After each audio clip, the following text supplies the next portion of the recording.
자, 마켓나우 2부 이어가도록 하겠습니다. 오늘 대한민국에 있어서 엄청나게 중요한 날이고요. 우리 증시에 있어서도 중요한 변곡점이 되는 그런 날일 겁니다. 자, 4월 4일 오늘 윤석열 대통령의 탄핵 심판 선고가 있는 날입니다. 자, 이제 시장 오늘 간밤에 뉴욕 시장은 이 트럼프 관세 때문에 엄청난 조정을 받았습니다.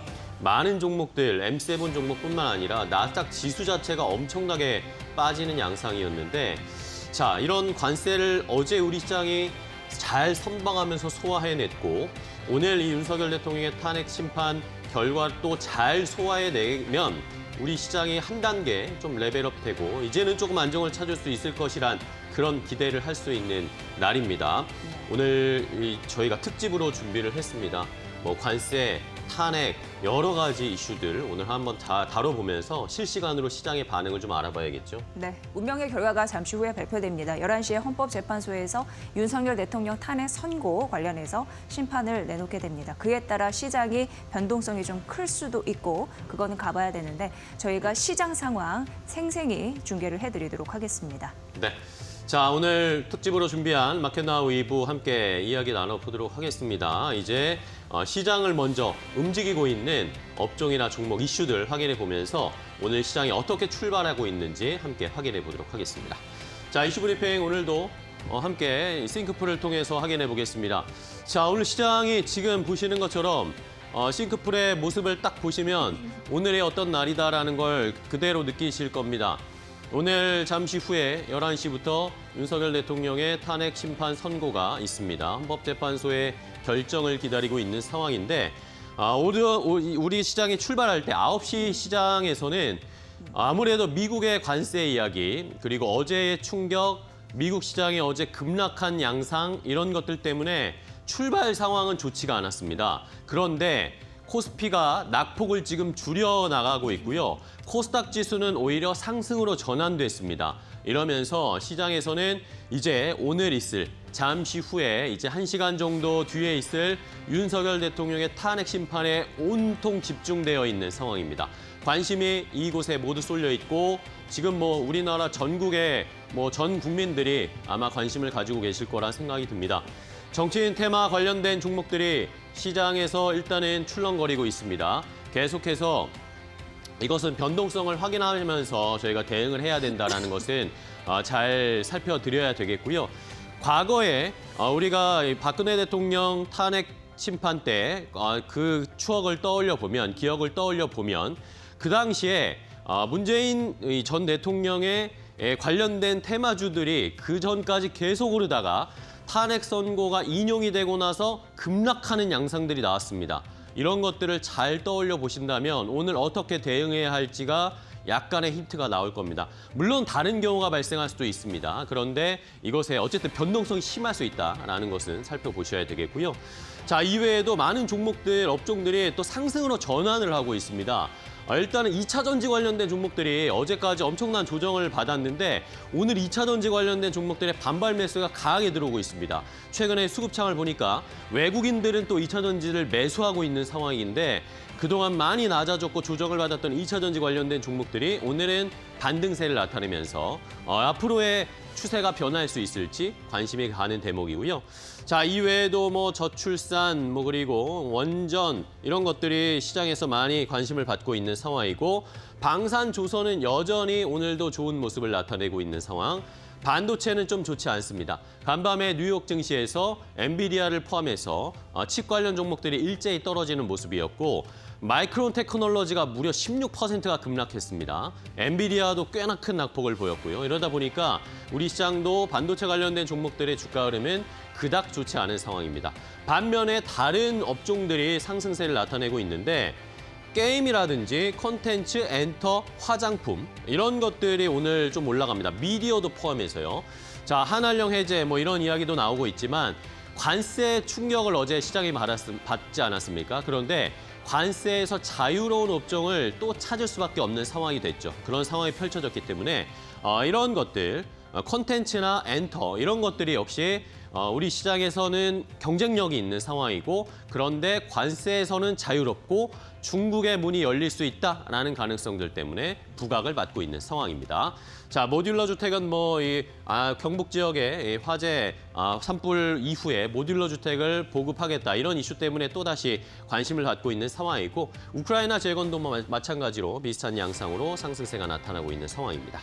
자, 그러면 이슈를 하나 더 자세하게 확인해 보도록 하겠습니다. 자, 이제 대한민국 운명의 날입니다. 탄핵 심판 선고가 조금 있으면 시작이 됩니다. 자, 헌법재판소에서 윤석열 대통령의 탄핵 심판 11시에 시작이 되는데 문영배 헌법재판소 소장 권한대행이 11시에 이제 헌법재판관들 8명이 입장을 해서 사건명과 사건 번호를 말하면서 이제 탄핵 선고 심판이 시작이 되는 것입니다. 자, 비상계엄 선포 후에 122일 만입니다. 12월 3일 이후에 122일 만에 펼쳐지는 탄핵 심판 선고이고요. 최장 기간 동안 111일 동안 심리를 거쳐서 심사숙고한 결정이 잠시 후에 이제 우리가 알 수 있게 되는 상황입니다. 시장이 어떻게 반응할까요? 이것이 우리는 가장 관심이 가는 대목입니다. 그동안 정치적인 불확실성 때문에 시장이 출렁거리는 상황이었고 원달러 환율도 엄청나게 튀어올랐고 시장에서 외국인 매도가 쏟아졌고요. 개인 투자자들도 불안해서 투자를 하기가 쉽지 않은 상황이었습니다. 이런 것들이 좀 해소될 수 있을지. 오늘 일단은 원달러 환율이 지금 1,449원대까지 내려왔습니다. 물론 이것에 100%의 영향은 아니고요. 간밤에 뉴욕 증시에서 달러 인덱스가 급락하는 양상이 나타났기 때문에 그런 영향도 있겠지만 일단은 원달러 환율이 좀 내려가고 있는 상황입니다. 이런 것들도 체크해 보시면서 시장에서는 어떤 반응을 보일지 잘 살펴보셔야 되겠고요. 자, 일단은 윤석열 대통령은 헌법재판소에 직접 출석은 하지 않는다라고 어제 이야기가 나왔습니다. 전반적인 혼란이라든지 교통체증이라든지 만약의 사태를 대비해서 또 경호를 하기가 쉽지 않은 상황이어서 참석은 하지 않겠다라는 이야기를 내놨고요. 지금 광화문 일대나 종로 일대 출근하셨던 분이나 아실 겁니다. 지금 거의 진공 상태라고 표현할 수가 있겠습니다. 경찰들이 많이 지금 병력이 배치되어 있고요. 경찰이 가포 비상을 발령하면서 만일의 사태에 대비하고 있는 상황입니다. 시장도 역시 이 상황을 주시하고 앞으로의 사태에 대비하고 있습니다. 자, 그렇다면은 관련해서 오늘 어떤 종목들 움직임을 체크해 봐야 하는지 이재 앵커가 전해드리겠습니다. 네, 당연히 정치 테마주를 볼 수밖에 없었습니다. 그리고 한 가지 특별한 게 있다면 IMBC 오늘 52주 신고가를 장중에 경신을 했습니다. 아마 잠시 후에 11시 마켓나우 2부에서도 헌법재판소의 그 선고 그 부분을 실시간 생중계를 해드릴 예정인데 그런 맥락에서 보시면 될 것 같고요. 현재 4% 상승하면서 5,850원 선을 기록하면서 신고가 경신했다는 거 말씀드리도록 하겠습니다. 대표적으로 상지건설이 3거래 연속 상한가 같습니다. 이재명 관련 테마주이고요. 같은 맥락 속에서 오리엔트 전공이 현재 11% 상승, 코나 역시 이재명 테마주로 9% 상승. 이러한 종목들이 시가 대비 상승폭을 높이면서 장대 양봉을 그리고 있다는 게 특징입니다. 자, 덕성과 애니 능률 같은 경우는 윤석열 대통령 테마주인데 현재 5% 각각 3% 상승하고 있습니다. 이 탄핵 심판 선거 결과 나오고 이후 정치 테마주 어떻게 변할지 오늘 관전 포인트니까 이후에 저희가 자세하게 설명을 해드리도록 하겠습니다. 말씀드렸다시피 지금 환율이 급격하게 내리고 있습니다. 10원 이상 빠지면서 1,440원 밑으로 떨어지고 있는 상황인데 시장은 이것만 보더라도 정치적인 불확실성이 일부 해소될 가능성이 있다라고 심리를 반영하는 듯합니다. 이후에 조금 더 자세한 코멘트 해드리도록 하겠습니다. 두 번째 테마 넘어가 보도록 하죠. 자, 이번엔 반도체 좀 살펴보겠습니다. 오늘 반도체 주가는 좋지는 않습니다. 삼성전자도 하락이고 SK하이닉스가 특히 낙폭이 크게 나왔습니다. 간밤에 엔비디아의 주가가 많이 떨어졌습니다. 이러다 보니까 앞으로 AI 데이터 센터에 대한 회의적인 의견들 많이 나오고 있잖아요. 이런 것들의 반응이 나오면서 SK하이닉스 많이 떨어지는데 자, 삼성전자를 저희가 잘 봐야 될 것 같습니다. 삼성전자가 어제 한 언론의 단독 보도이긴 했는데 메모리 가격을 최대 5% 인상할 수 있다. 이런 보도가 나왔습니다. 왜냐? 지금 트럼프 대통령이 어제 관세에 대해 얘기했죠. 그리고 오늘 새벽에도 조금 전에 트럼프 대통령이 반도체 관련된 관세도 앞으로 부과할 것이다라는 이야기가 나왔습니다. 구체적인 내용을 발표할 것이다. 그런 이야기가 나왔거든요. 그러니까 시장에서 지금 어떤 현상이 펼쳐지고 있냐면 관세 올라가기 전에 반도체를 미리미리 좀 사놔야 된다. 메모리 반도체도 미리미리 매수를 해놓고 사놔야 된다라는 그런 심리가 작동을 하고 있습니다. 이럴 때 삼성전자가 가격을 올려서 조금 더 수익을, 매출이나 이익을 많이 낼 수 있는 상황이 펼쳐진다는 거죠. 미리 가격을 좀 올려서 이것에 대응을 한다, 선대응을 한다라는 그런 전략으로 지금 삼성전자가 메모리 가격을 인상할 수 있다라는 이야기가 나오고 있습니다. 뭐 이거는 마이크로 테크놀로지에서도 비슷한 이야기가 나왔었기 때문에 삼성전자도 가격을 올릴 가능성이 있게 되는 것입니다. 이미 뭐 고객사와 계약 협상에 착수했다 이런 보도들도 나오고 있는 상황이어서 정말 삼성전자가 메모리 가격을 인상할지 여부를 잘 살펴봐야 되겠습니다. 자, 이것뿐만 아니라 최근에 삼성전자의 움직임이 심상치 않습니다. 얼마 전에 이재용 회장이 이재명 민주당 대표를 만나서 본격적인 외부 행보, 또 중국에 방문하는 이런 행보들을 보이고 있는 상황이고 이탈리아계의 유명한 디자이너를 새로 영입한다. 이런 이야기도 있었고요. 또 최근에는 삼성전자가 하버드 대학교와 함께 차세대 비휘발성 메모리 기술을 개발한다라는 소식이 전해졌는데 이게 미래 인공지능 반도체라고 할 수 있는 뉴로모픽에 사용되는 기술이기 때문에 뭐 이런 것도 삼성전자가 가만히 있지는 않는구나, 뭔가 움직이고 있구나라는 사인을 주고 있는 상황입니다. 이러다 보니까 삼성전자에 대한 앞으로의 기대감. 오늘 또 삼성전자는 주가가 어제 오늘 관세 이야기가 나왔는데 그렇게 떨어지지가 않았습니다. 이런 것들을 봤을 때 삼성전자를 포함해서 우리나라 반도체 종목들 오늘은 좀 좋진 않지만 앞으로의 기대감으로 함께 지켜봐야 하는 상황입니다. 자, 그럼 삼성전자 포함해서 반도체 관련된 종목의 주가 흐름도 체크를 해볼까요? 네, 관세 충격 미국도 벗어날 수 없는 상황입니다. 사정권에 있습니다. 간밤에 미국 기술주의 급락세 보셨을 것 같습니다. 그 여파도 일단 있고 우리 시장에서 뭐 상호 관세 대상에서는 어제 포함되진 않았지만 이제는 반도체와 의약품, 품목별로 25% 추가적으로 더 때릴 것인가에 대한 의문이 있기 때문에 반도체 전반적으로 심리는 오늘 좀 어둡다라는 부분이 좀 설명이 될 것 같고요. 현재 삼성전자와 SK하이닉스 보면은 SK하이닉스가 오늘 4% 넘게 추락을 하면서 19만 원 선을 이탈했습니다. 공매도 전면 이슈, 외국인 매도 이런 부분도 있고 관세 충격, 이중고 겨박제이다 이렇게 표현을 했던데 오늘은 18만 5,900원 선에서 움직이고 있다는 점 말씀드리면서 수급 상황 보니까 장 초반에 외국인이 한 118만 주 정도 매도를 하고 있더라고요. 참고해 보시고 역시 삼성전자 역시 외국인의 매도가 오늘까지 6거래 연속 이어지고 있는데 현재 장 초반에 180만 주 매도하고 있으니까 이 부분도 참고해 보십시오. 현재는 0.8% 떨어지면서 57,100원 선 보여주고 있습니다. 이 밖에 대부분의 종목들, 뭐 원희 IPS 같은 경우에는 지금 반등의 여력을 좀 보여주고 있는데 이오테크닉스는 3거래 연속 빠지고 있거든요. 13만 4,100원 선. 앞으로의 반도체 향방, 뭐 주가의 힙이 뭐 긍정적인 부분, 부정적인 부분 지금 첨예하게 대립하고 있으니까 이 부분 저희가 또 이후에 잘 살펴드리도록 하겠습니다. 세 번째 테마 넘어가 보도록 하겠습니다. 자, 마지막은 이 관세에서 좀 자유로울 수 있는 업종을 살펴보도록 하겠습니다.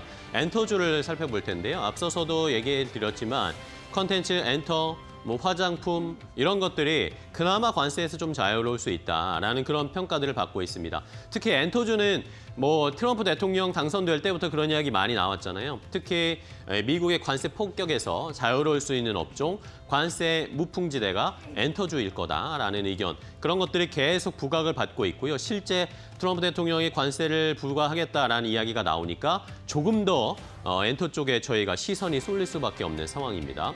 자, 여기에다가 한한령 해제에 대한 기대감 계속 이야기 나오고 있고 중국과 우리와의 관계라든지 한중일 뭐 외교장관 회담 뭐 이런 것들을 통해서 중국과의 접촉이 늘어나고 있다라는 것을 체감할 수 있는 상황이고 시진핑 중국 국가주석의 경주 에이펙 2025 에이펙 정상회담에 참여할 수 있다, 참석한다라는 그런 이야기들도 계속 흘러나오고 있는 상황이죠.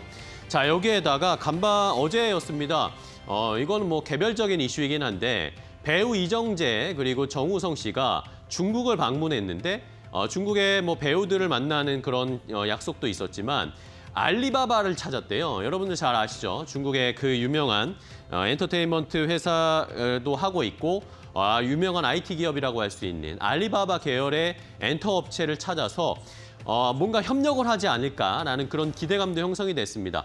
참고로 이정재, 정우성 배우는 아티스트 유나이티드의 대주주이기도 하죠. 이렇기 때문에 아티스트 유나이티드와 그리고 중국의 알리바바가 뭔가 협력을 하고 콘텐츠 협력이라든지 교류를 할 수 있지 않을까. 이런 것들이 한알령 해제의 사인이다라고 시장에서는 인식이 되고 있는 상황입니다. 이런 것들이 계속 늘어나게 되면 다시 한번 엔터 업종에 대한 관심 더 커질 수밖에 없고 엔터 업종들 실적 발표를 앞두고 있는데 1분기 실적도 나쁘지 않다라는 긍정적인 전망들이 많이 나오더라고요. 이런 것들도 실적도 한번 잘 체크를 해보시면서 엔터 업종에 대한 투자 전략 잘 세워보시면 좋겠습니다. 마지막으로 엔터 관련된 종목들의 주가 흐름도 체크해 보겠습니다. 네, 장 초반에 엔터주는 부각이 됐습니다. 관세 무풍지대로 불린 부분이 있고 고환율 수혜주에다가 그리고 중국 한한령 해제에 대한 기대감 이렇게 함께 있었거든요. 근데 시간이 조금 가면서 약간은 좀 벌어지는 흐름들이 좀 보여지고 있습니다. 어쨌든 지금 오르고 있는 콘텐트리 중앙 같은 경우에 3.7% 상승세 유지하고 있고요. 8,550원 선. 콘텐트리 중앙 같은 경우에는 올해 같은 경우에 이 콘텐츠 사업의 턴어라운드가 기대가 된다라는 증권사 분석이 있으니까 참고해 보시면 도움이 되실 것 같고요. JYP 엔터 같은 경우에는 글로벌 투어의 확장 그리고 일정 부분 긍정적인 실적 기대감 이런 부분을 가지고 있다라는 부분 언급됐는데 2.4% 상승하면서 62,700원 선 보여주고 있습니다. BTS에 대한 귀한 모멘텀이 있는 그 하이브 현재 방향성을 현재 탐색하는 그런 부분이 있네요. YG 엔터테인먼트 같은 경우에는 여러분 잘 아시는 블랙핑크 베이비몬스터 효과 때문에 실적에 대한 긍정적인 코멘트가 나왔습니다. 오늘은 일부 좀 차익 실현 매물이 나오면서 그래도 장중에는 상승하는 흐름들은 보였었거든요. 6만 원 선에서 움직이고 있고 SM이 오늘 장중에 52주 신고가 경신한 이후에 일부 차익 실현 매물 출회 이래서 2% 하락하면서 10만 6천 원 선에서 장의 흐름을 보이고 있다는 점 말씀드리도록 하겠습니다. 오늘 엔터 관련 주까지 만나봤습니다. 자, 이렇게 시장의 분위기 살펴봤습니다. 이제 윤석열 대통령의 탄핵 심판 선고가 얼마 남지 않은 상황입니다. 오늘 특집으로 저희가 준비했는데 하나씩 이야기를 풀어드리고 시장의 대응 방법 알아보도록 하겠습니다. 먼저 오늘은 신리수석 스페셜리스트의 매드토크로 이어가도록 하겠습니다. 네.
안녕하세요. 매드토크 신일섭입니다. 이번 주제는 대한민국 상호관세 25%, 26%, 25%, 야호 1% 깎았다. 밭 BTS 에스파에는 관세 못 매기지롱. 미국 일본 시장 콜라 담배 의약 방어업종 선전. 대한민국 상승률 상위 특징 섹터 리튬 특징주 중앙 첨단 소재입니다. 자, 25%로 1% 깎았습니다. 예. 아니 좀 엉뚱한 것 같아요. 물론 그 어저께 보여드린 그 맥도날드 그 섬 있잖아요. 그거 무인도라고 또 뭐 어떤 언론에서는 저거 엄청 저 바보짓이다. 설마 그거 바보짓 택했어요. 트럼프 뒤에 관료가 얼만데.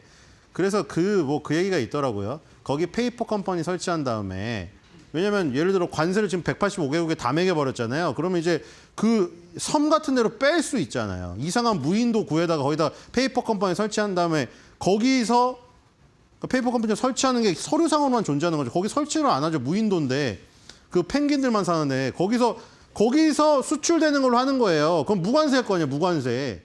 그렇죠? 그거를 막기 위해서 트럼프가 그런 선마저도 다 미리 했다. 뭐 이런 얘기도 있어요. 근데 그게 좀 타당할 것 같지 않아요? 그렇죠? 설마 바보겠어요? 뭐 밑에 댓글에는 다 바보 아니냐고 저 얼렁뚱땅한다고 하는데 아니 그래도 미국 대통령인데 그 뒤에서 다 그걸 짰는데 설마 그걸 모르고 그냥 랜덤으로 돌려가지고 엉뚱한 무인도에 뭐 부과를 했겠어요? 설마 진짜 그럴 수도 있는 거예요? 뭐 그렇다면 뭐 캐롤라인 레빗 대변한테 누가 질문하겠죠. 근데 그럴 리가 있을까요? 그런 건 아닌 것 같은데요, 제가 보기에. 그리고 우리나라는 25% 처음에 했다가 서류에 나와 있는 대로 해야 된다고 해서 26% 됐다가 다시 정부 관계자가 확인해 본다고 하니까 25%래요 또. 어쨌든 21% 깎은 느낌? 이거 뭐 좋아야 할지 말아야 할지 모르겠지만 어쨌든 간에 뭐야 나스닥 9% 빠졌어요. 대단하네요 이거. 자, 아니 인생의 스냅샷이라니까 여러분들 그 캐롤라인 레빈 대변인이 스냅샷이라고 하잖아요. 자, 스냅샷이랍니다. 여기 딱 찍어가지고 찰칵. 자, 이게 스냅샷. 이제 나중에 보면 여기 저기 가 있는 거예요. 그럼 이 인생의 스냅샷, 요 스냅샷의 요 지금 안타까운 모습은 그냥 딱 찰나의 순간이라는 거죠. 캐롤라인 레빈 대변인 말 믿으세요 그러면. 그렇죠? 그럼 나중에 저기 가 있잖아요. 나중에 이제 다우지수 9만 가 있으면은 그쵸? 이거 뭐 인생의 스냅샷인데 뭐 오늘 또 저기 나오겠네요. 또 누가 질문하겠네요. 그렇죠? 캐롤라인 레빗 대변인 인생의 스냅샷이라고 했는데 이 스냅샷이 왜 끔찍한 스냅샷이 계속됩니까? 언제까지 끔찍한 스냅샷이 계속돼야 됩니까? 이런 얘기 하겠죠. 그러면 뭐 또 어떻게 말하려나요? 스냅샷이 한 뭐 3-4번은 찍어야 스냅샷이죠. 뭐 이러려나요? 뭐 어쨌든 뭐 어떻게 말할지 모르겠는데 또 주식시장에 대한 질문은 계속 나올 것 같아요. 지금 이게 폭락을 하고 있기 때문에. 자, 다우 3.98 저점 붕괴시켰네요. 그렇죠? 저점 붕괴. 나스닥 보겠습니다. 8.40 1개월 대비군요. 나 깜짝 놀랐어요. 자, 5.97% 저점 붕괴시켰고요. S&P 500 4.84. 근데 필반은 진짜 10%네요. 대단하네요. 자, S&P 나스닥 그다음 S&P 500 마이너스 4.84. 네, 마이너스 4.84. 또 저점 붕괴했죠. 다 저점 붕괴했네요. 자, 필라델피아 반도체 지수. 필라델피아 반도체 지수는 진짜 하루에 10%네요. 와, 지수가 10%가 빠졌다고? 대단하네요, 이거. 야, 장대 음봉 맞았죠? 자, 뒤로 가보겠습니다. 오, 진짜 폭락이네요. 진짜 폭락. 다 폭락. 자, 독일 지수도 폭락. 근데 저거보다 이거 보니까 뭐 많이 빠진 것 같지 않은데요? 3%. 그쵸? 지금 필라델피아 반도체 지수는 하루에 10%가 빠졌어요. 지금. 어쨌든 독일도 60일선 깼고요. 뒤로 가보겠습니다.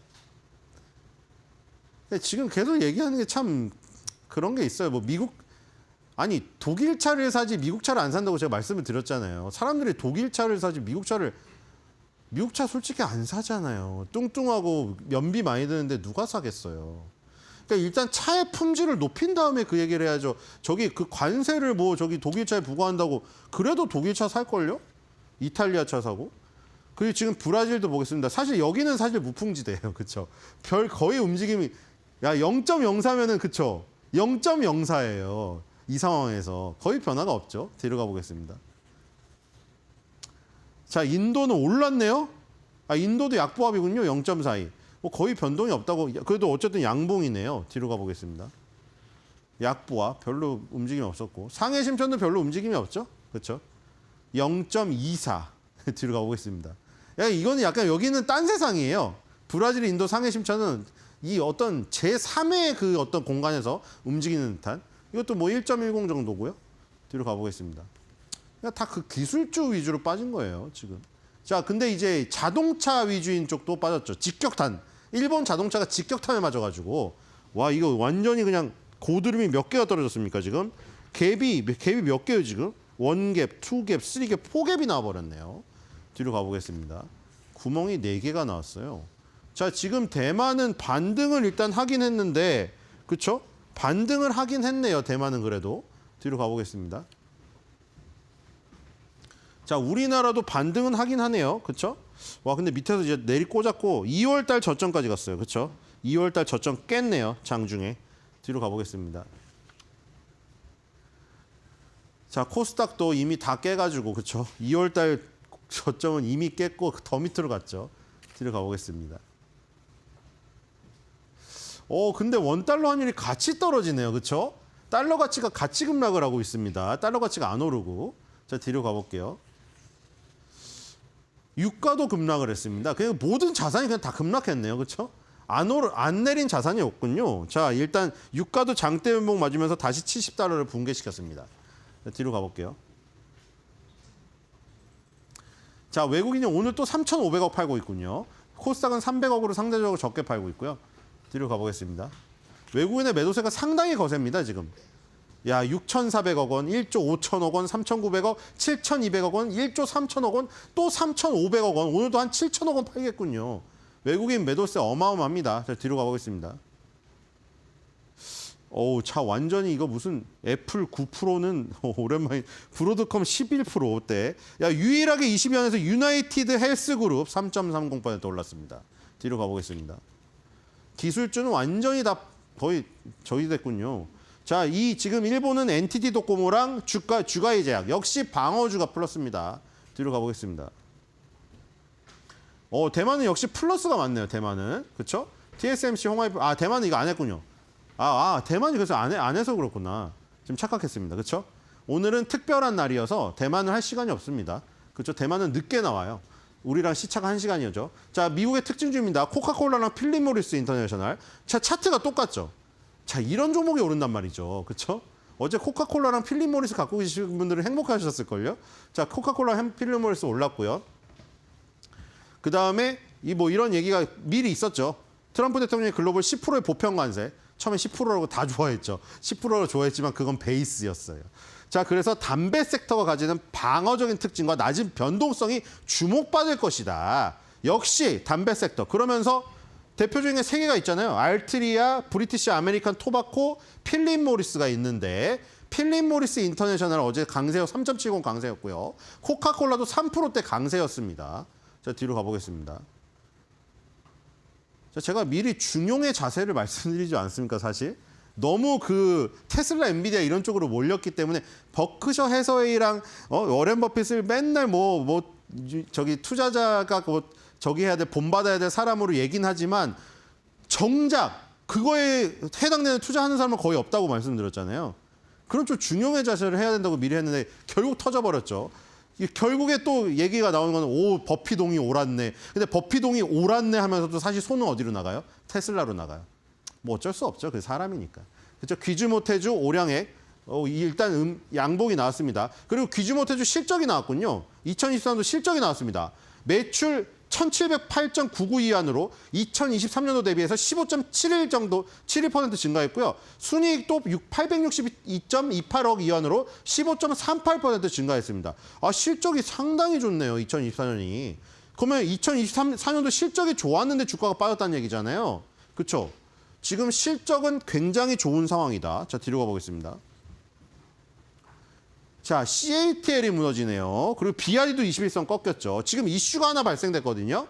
3월 29일 밤에 샤오미 전기차 SU7이 고속도로에서 구조물하고 충돌해서 화재가 발생했는데 거기 탑승한 3명이 모두 사망을 했어요. 근데 우리나라는 충돌 사고 나지만 주차장 사고가 있었잖아요. 그래서 그 배터리가 뭐냐 해서 CATL이 아니고 뭐였잖아요. 파라시스? 그래서 한때 난리가 났죠. 10위권에도 못 드는. 그래서 지금 여기가 논란이 되는 게 어떤 배터리냐 이거예요, 지금. 그래서 닝더스다이 거냐 비아디냐. 지금 닝더스다이 거냐 비아디냐 어떤 거의 조사 결과에 따라서 지금 어떤 사건이 번질 확률이 높습니다. 지금. 뒤로 가보겠습니다. 전기차 화재가 저기도 난리고요. 자, 일본은 완전 직격탄을 맞아버렸죠. 도요타 자동차랑 혼다 자동차가 지금 관세 직격탄을 맞으면서 어제 상호관세에서 빠졌죠. 왜냐하면 자동차는 꼭 집어서 25% 관세를 했기 때문에 25% 관세에다가 상호관세까지 더해버리면 70-80%인데요. 안 돼요. 자, 그래서 도요타랑 혼다는 지금 완전히 개파락을 맞고 있다는 거. 뒤로 가보겠습니다. 자, 그다음에 TSMC랑 AS 테크놀로지. 이거는 어제 거고요. 뒤로 가겠습니다. 시차가 1시간이라서 오늘은 캡처할 시간이 없습니다. 자, 일본의 특징주 주가이 제약하고 다이지 쌍교. 역시 제약주죠. 그렇죠? 제약주. 제약주가 방어적인 성격이 있기 때문에 오늘 일본 시장에서 주가이지가 3.98, 다이지 상표 3.99, 4%대 급등하고 있어 둘 다. 그렇죠? 뒤로 가보겠습니다. 역시 제약주, 방어주, 제약주가 성장주로서도의 그 어떤 가능성이 있기 때문에 저런 주식들은 아주 좋죠. 자, 대만입니다. 넘어갈게요. 대만은 오늘 없습니다. 자, 우리나라입니다. 우리나라에서 여행, 골프, 일본 제품 불매 운동 수혜주 뭐 이렇게 했는데 여기에는 그 자잘한 정치 테마주들이 들어있기 때문에 사실 여행, 골프, 일본 제품 불매 운동 지금 이 이슈가 지금 해당되는 게 없어요. 그냥 거기에 속해 있어서 이게 분류가 절로 돼버린 거죠. 자, 미용기기가 좀 볼만하죠. 뒤로 가겠습니다. 자, 그리고 중앙첨단소재랑 엔캠, 여기 소식이 나와 있는데 엔캠하고 중앙첨단소재가 엔캠이 중앙첨단소재의 2대 주주로 올라섰다. 이 얘기가 있는데 보면은 EDL이라는 회사를 통해서 전해의 핵심 원료인 리튬염, LiPF6의 국산화 사업을 추진 중인 중앙첨단소재 입장에서는 글로벌 2차전지 전해 선도기업 엔캠의 지분 증가가 긍정적이라는 것이 업계의 평가다. 이렇게 나왔습니다. 그래서 리튬 관련주를 해가지고 중앙첨단소재, 그다음에 그 지분 확보한 엔캠의 주가를 지금 올려놨는데 중앙첨단소재가 10.41 오르고 있고요. 엔캠도 2.47 오르고 있습니다. 지금 이것뿐만 아니라 오늘 2차전지주들이 다들 지금 괜찮긴 하거든요. 지금 보시면은 그동안의 움직임이 너무 안 좋아요. 사실 이거 전에도 이게 연봉으로 보면 또 다들 아시잖아요. 지금 에코프로비엠이 지금 굉장히 안 좋은 흐름이란 거. 근데 이게 2024년도 말부터만 표현해놔도 지금 엔캠이 2024년도 말에 얼마였어요? 여기 한 10,000원 정도 갔거든요. 그렇죠? 여기 보면은 12월 4일만 해도 9,950원이니까 거의 10,000원이었어요. 지금 주가를 보세요. 지금 3,425원까지 3분의 1 토막이 났었단 말이에요. 그리고 지금 엔캠도 똑같거든요. 엔캠도 이때 얼마였어요? 이때가 거의 이거 와 단위가 크네요. 얘는 17만 9천 거의 18만 원짜리였습니다. 18만 원짜리가 얼마를 갔어요? 6만 원도 깨졌거든요. 그러니까 둘 다 지금 3분의 1 토막이 났어요. 지금 에코프로비엠, 에코프로만 이런 게 아니라 2차 전지들이 지금 다 3분의 1 토막, 4분의 1 토막 나고 지금 2차 전지주들 막 상장 폐지 위기에 몰리는 회사도 있잖아요.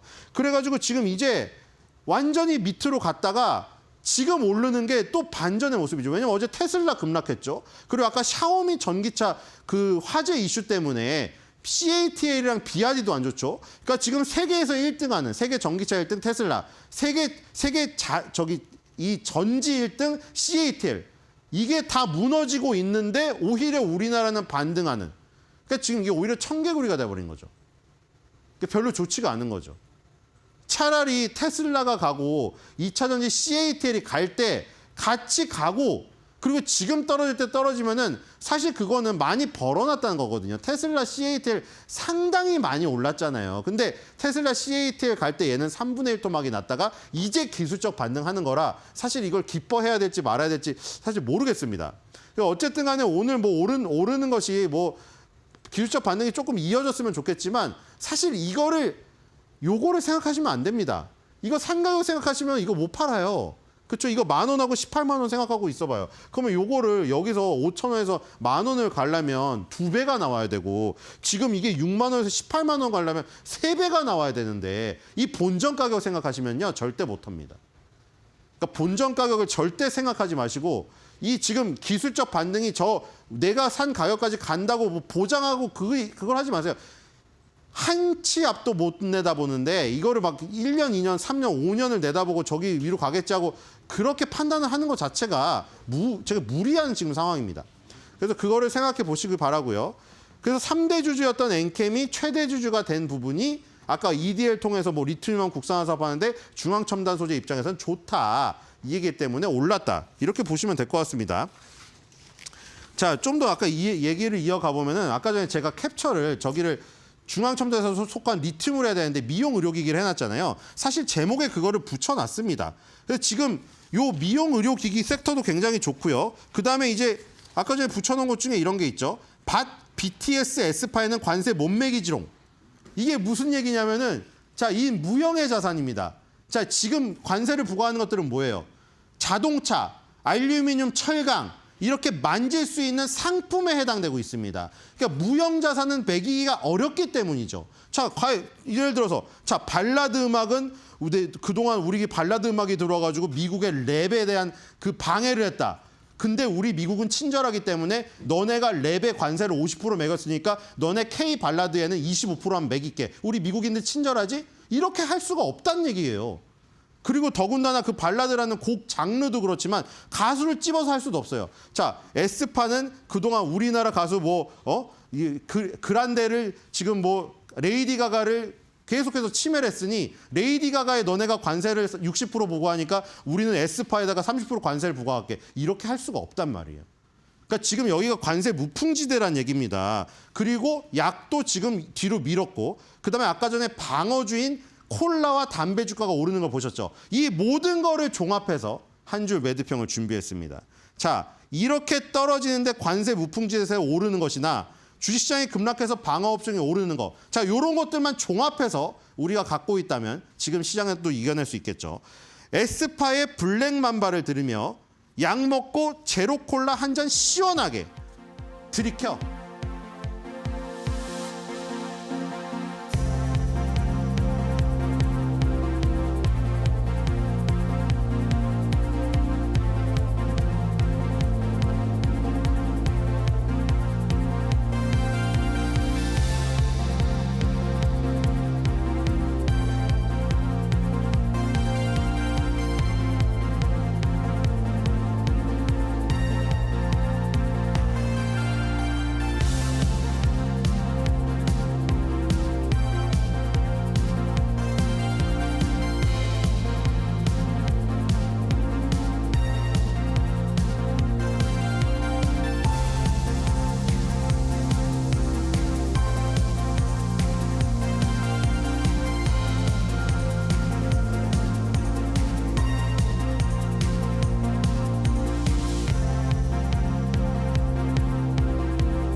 This will be the golden age of America. 망국의 나락으로 떨어지고 있는 자유 대한민국을 재건하고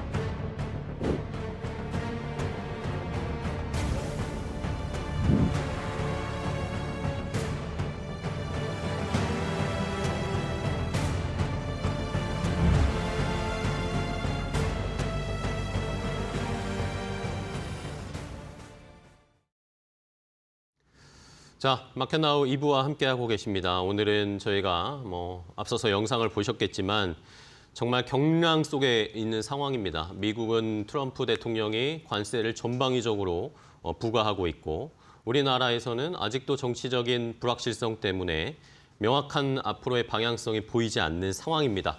공교롭게 또 오늘 어제는 관세 이야기, 오늘은 또 윤석열 대통령의 탄핵 심판 이렇게 날짜가 딱 겹치면서 우리 시장도 어떻게 앞으로 나아가야 할지 많은 고민이 있는 상황입니다. 그래서 저희가 오늘은 더 특별하게 특집으로 앞으로의 대한민국에 가야 할 길, 우리가 투자 방향을 잡아야 할 길을 함께 잡아보도록 하겠습니다.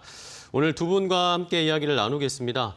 먼저 더몽드 금융공학연구소 최양호 소장 그리고 윤석천 경제평론가와 함께하도록 하겠습니다. 두 분 안녕하십니까? 네, 반갑습니다. 네, 반갑습니다. 자, 두 분과 오늘 이야기를 나눠야 하는데 지금 10시 39분입니다. 잠시 후에 11시면은 헌법재판소에서 윤석열 대통령의 탄핵 심판이 선고가 시작이 됩니다. 저희가 잠시 후에 11시에는 직접 현장을 연결해서 어떻게 판결이 나오는지 또 헌법재판관들이 어떤 이야기를 하게 될지를 함께 들어보도록 할 텐데요.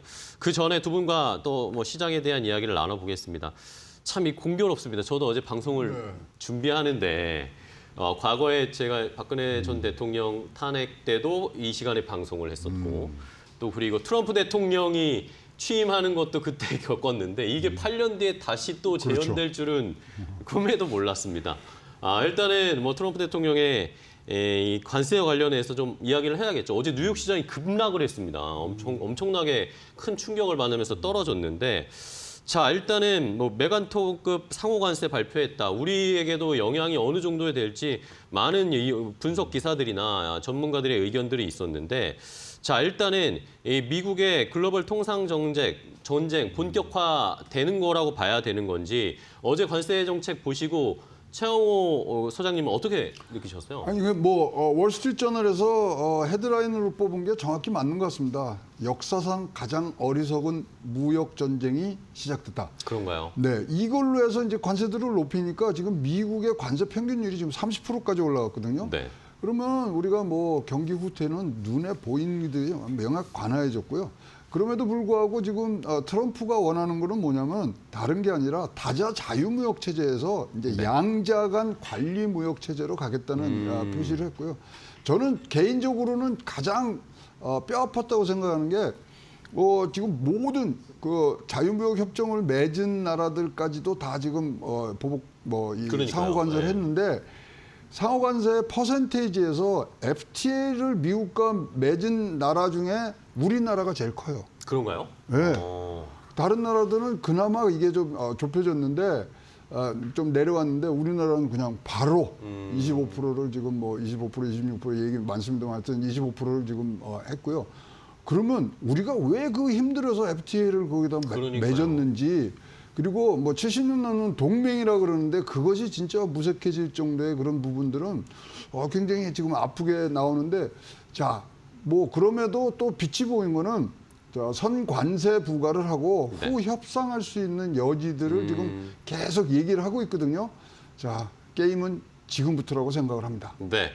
자, 어쨌든 말씀을 해주신 것처럼 FTA를 체결한 국가들을 비교를 해봤을 때 우리가 상대적으로 또 높은 관세를 부과받은 상황이고 아무래도 지금 우리나라 자체가 정치적인 불확실성이 너무 큰 상태인 것도 미국과의 직접적인 뭔가 협상이나 딜을 하지 못한 것도 하나의 이유가 아닐까라는 생각이 듭니다. 자, 그럼 윤석천 평론가님께 좀 여쭤보겠는데 그러면 지금 우리는 지금 오늘 탄핵 심판 선고를 받고 나서 또 다음 스텝을 준비해야 되는 상황인데 다른 나라들은 지금 관세에 관련해서 이거 어떤 대응을 하고 어떤 반응을 보이고 있나요? 일단은 대부분의 국가들이 한 두세 가지 부류로는 좀 나뉘어질 수 있을 것 같아요.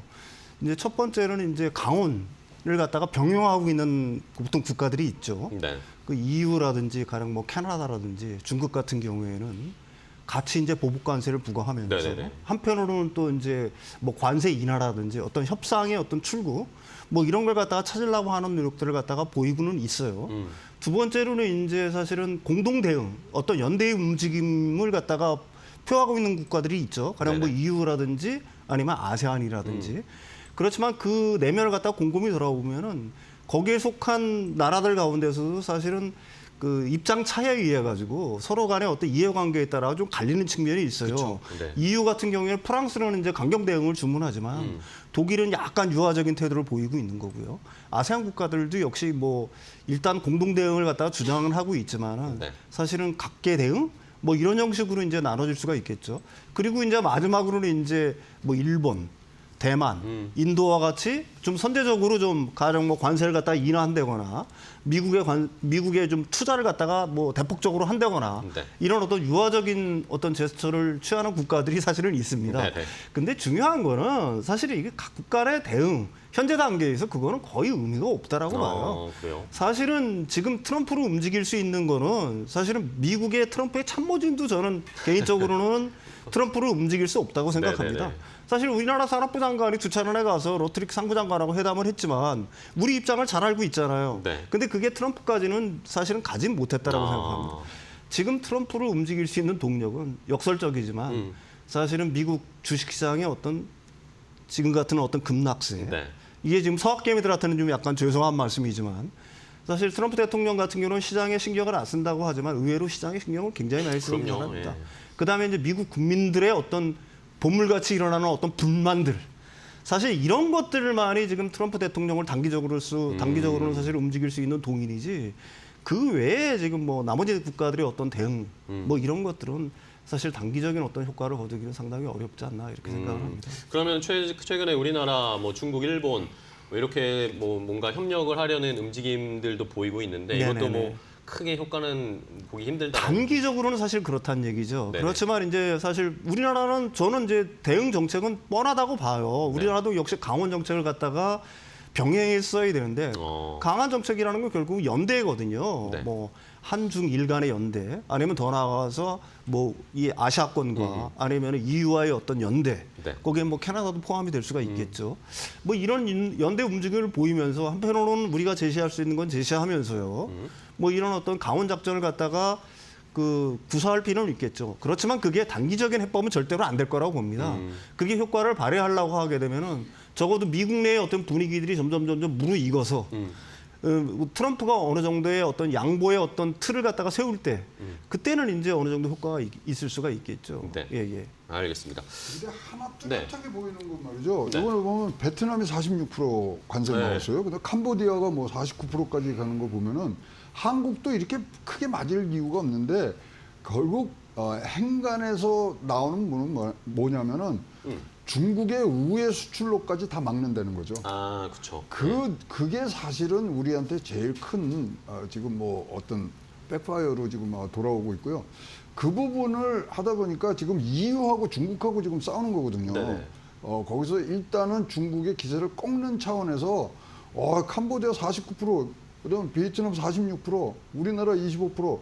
이거는 진짜로 우회 수출 막는데 지금 목적이 뚜렷이 나타난 숫자들이라고 보여집니다. 네, 그러니까요. 저희도 어제 뭐 딱 이 숫자표를 이 네. 트럼프가 들고 발표를 했던 그 표를 봤을 때는 25% 정도면 뭐 다른 국가와 비교를 해보면 그렇게 또 높지 않다라고 생각을 했는데 네.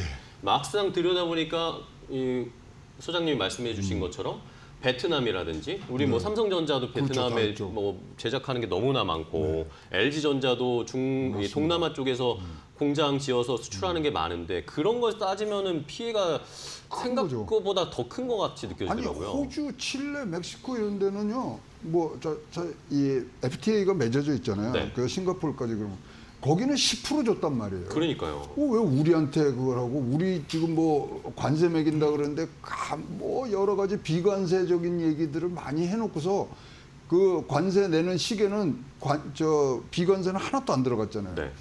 그렇다면은 이제 지금 이 소위 말하는 폭격을 할 폭격점이 중국과 EU라고 보여지고요.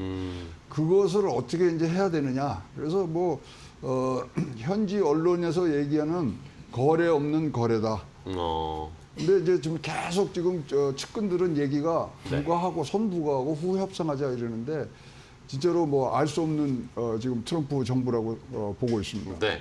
뭐 오늘 새벽에 또 나온 이야기가 트럼프 대통령이 중국에서 이 틱톡 뭐 인수하는 거 가능하게 하면 중국도 관세 낮춰줄 수 있다. 뭐 이런 식의 얘기도 하더라고요. 뭐 기업 대 기업 이야기하다가 갑자기 나라의 관세도 줄여줄 수 있다. 뭐 이런 식의 이야기도 나오는데 자 그러면은 이제 우리 기업들이나 우리 뭐 정부의 대응도 중요한데 지금 이런 상황이면은 뭐 아까도 말씀드렸지만 우리나라 대기업들 뭐 동남아에 아니면 멕시코에 공장이 있는 이런 기업들 이게 대응이 가능한 걸까요? 뭔가 대응책을 어떻게 준비할 거라고 보십니까? 일단 지금 미국이 관세를 갖다가 매긴 거는 네. 딱 한 가지 기준밖에 없어요. 사실은 뭐 전에는 관세, 비관세, 부가세, 환율 조작 뭐 이런 걸 다 떠가지고 네. 아주 정밀하게 해가지고 관세를 매길 것처럼 사실은 얘기를 했어요. 네.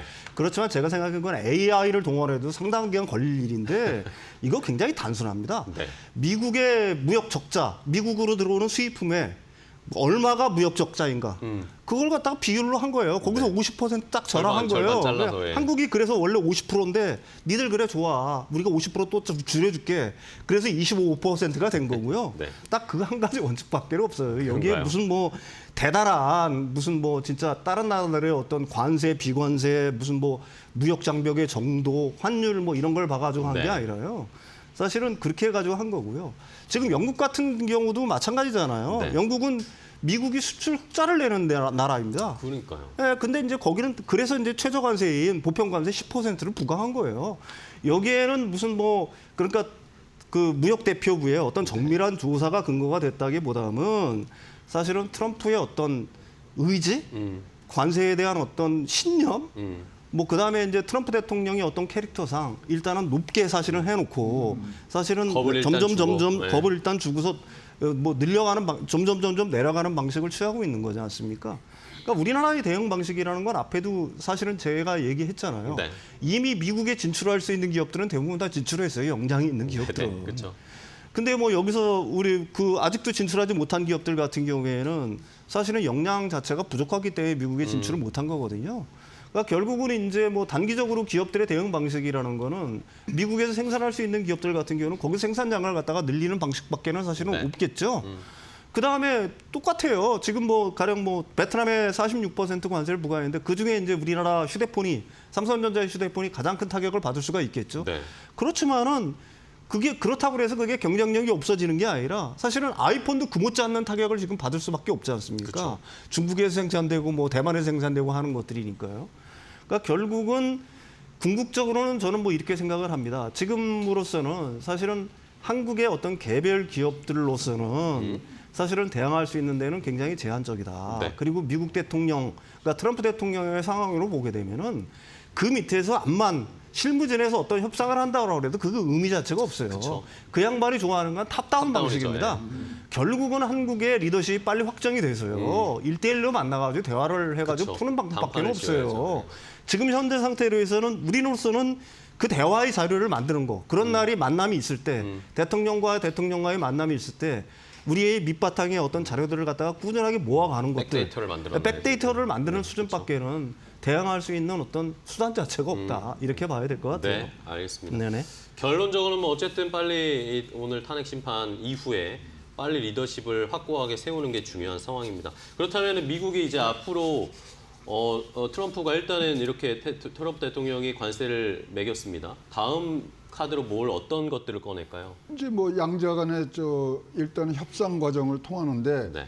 또 뭐 다른 나라들을 괴롭히기 좋은 게 환율 아니겠습니까? 아. 이제 환율 갖고 이제 뭐 환율 보고서도 지금 나와 있는 상태이기 때문에 이거 갖고서 굉장히 이제 괴롭힐 텐데 지금 각 뭐 그룹사의 기조실에 있는 지인들하고 네네네. 통화를 해보면 자 자기네 결정은 딱 하나라는 거죠. 미국 내 생산시설 운영이 관세보다 더 많은 비용이 소요되느냐 안 되느냐 그거 계산하고 그쵸. 있거든요. 네. 그렇다면 예를 들어서 의약업계 이런 데는요. 일단 이런 생산시설에 들어가면 5년이 걸립니다.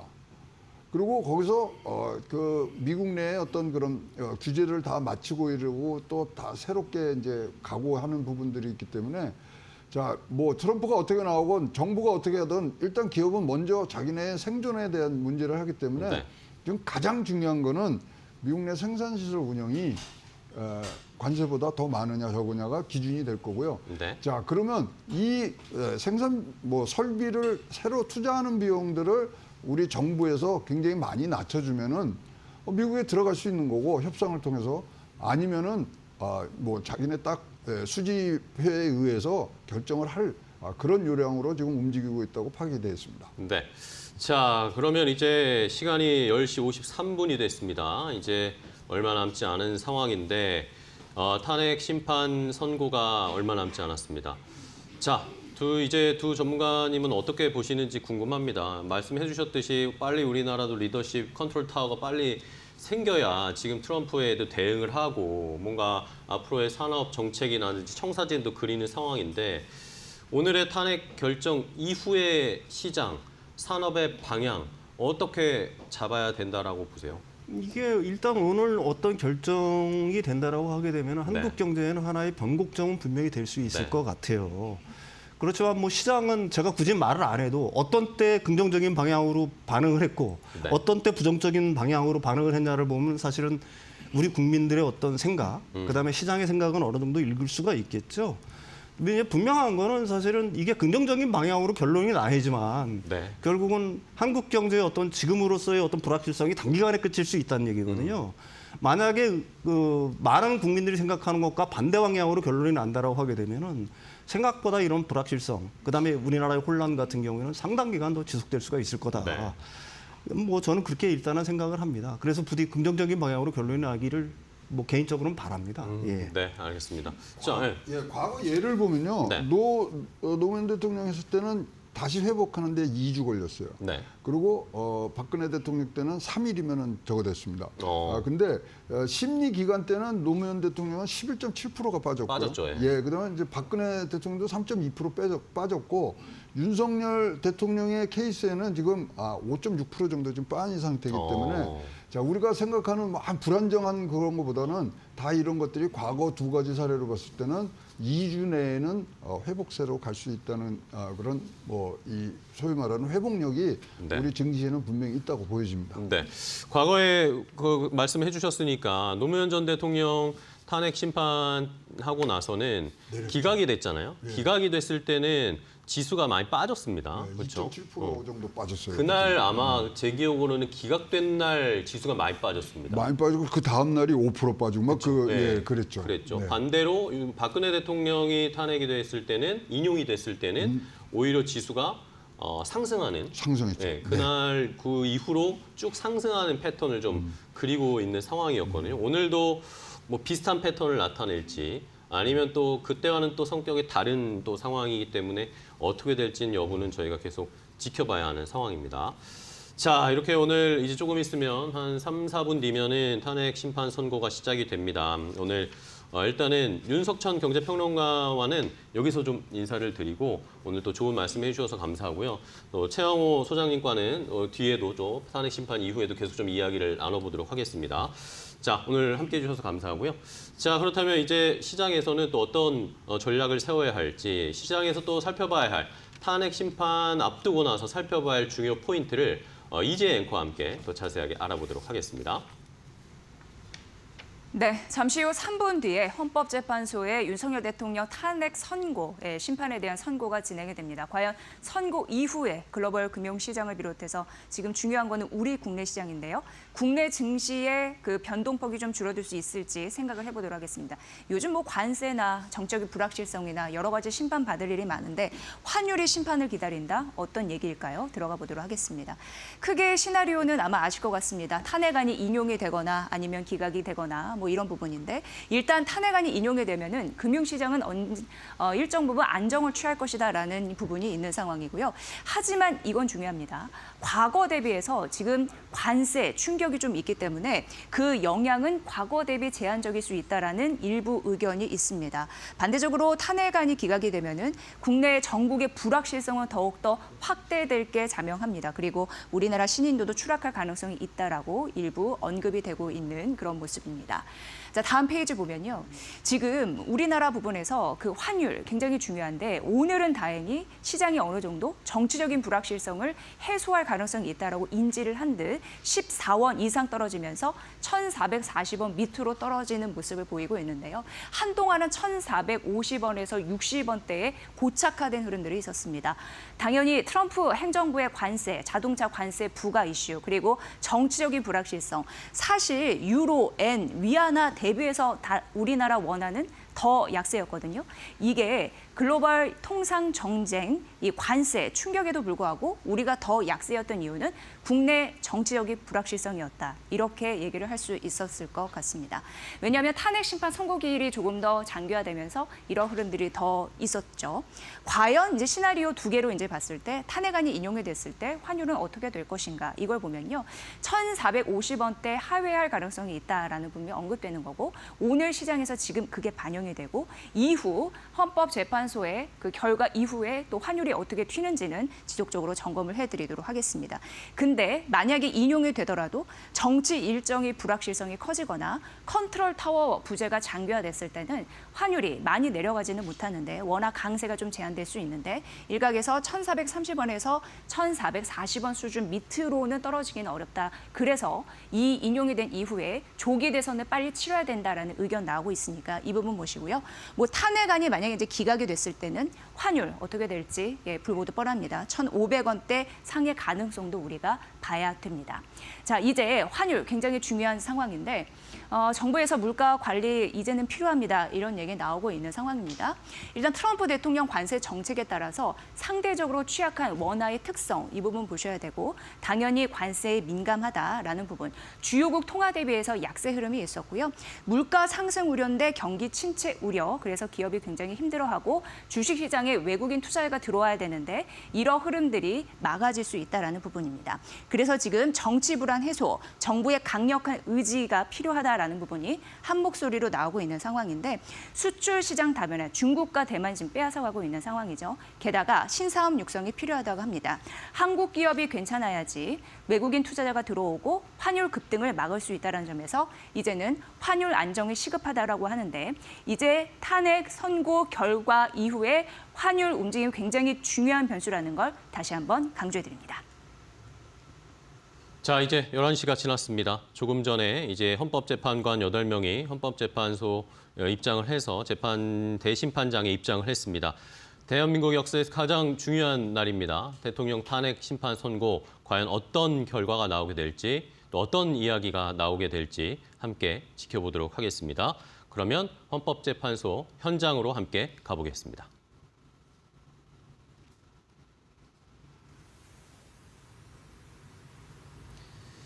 자, 헌법재판소가 만약에 오늘 윤석열 대통령을 탄핵소추 인용을 하게 되면 윤석열 대통령은 박근혜 전 대통령에 이어서 헌정사상 두 번째로 탄핵당하는 대통령이 되고요. 지금부터 2024 헌나 8 대통령 윤석열 탄핵 사건에 대한 선고를 시작하겠습니다. 먼저 적법 요건에 관하여 살펴보겠습니다. 이 사건 계엄 선포가 사법심사의 대상이 되는지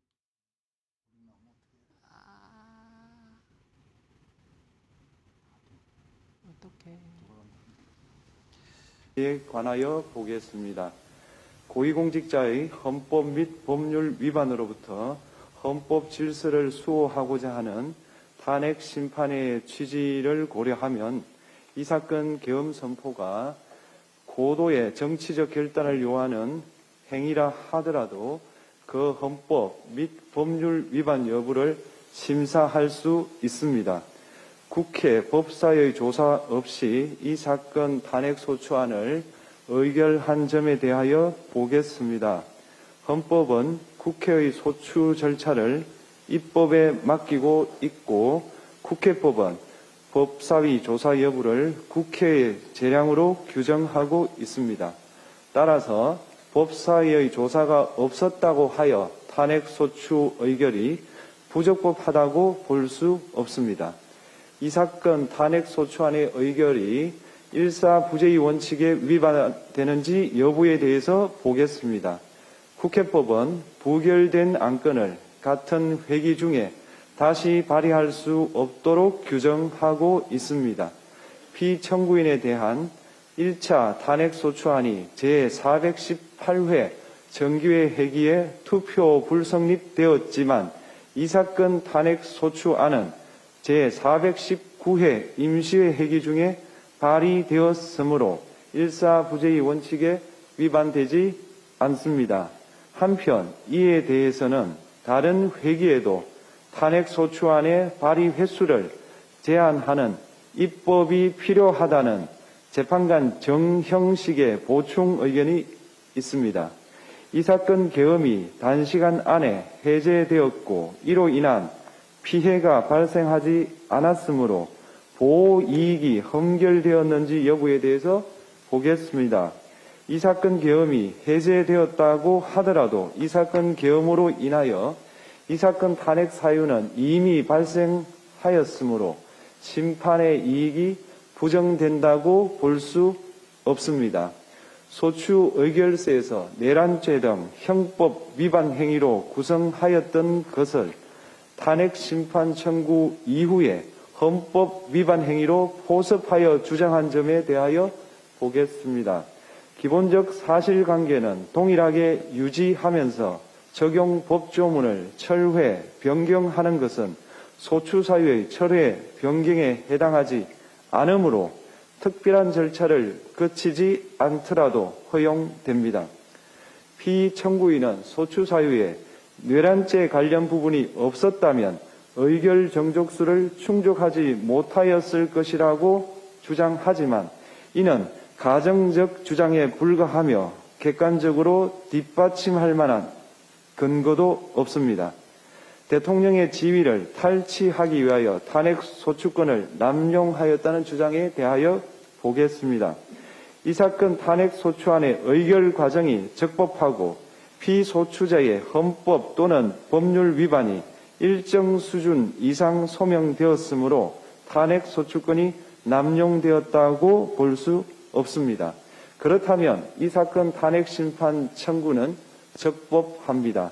한편 증거법칙과 관련하여 탄핵 심판 절차에서 형사소송법상 전문 법칙을 완화하여 적용할 수 있다는 재판관 이미선, 김형두의 보충 의견과 탄핵 심판 절차에서 앞으로는 전문 법칙을 보다 엄격하게 적용할 필요가 있다는 재판관 김복형, 조한창의 보충 의견이 있습니다. 다음으로 피청구인이 직무 집행에 있어 헌법이나 법률을 위반하였는지 피청구인의 법 위반 행위가 피청구인을 파면할 만큼 중대한 것인지에 관하여 살펴보겠습니다. 우선 소추 사유별로 살펴보겠습니다. 1. 이 사건 계엄 선포에 관하여 보겠습니다.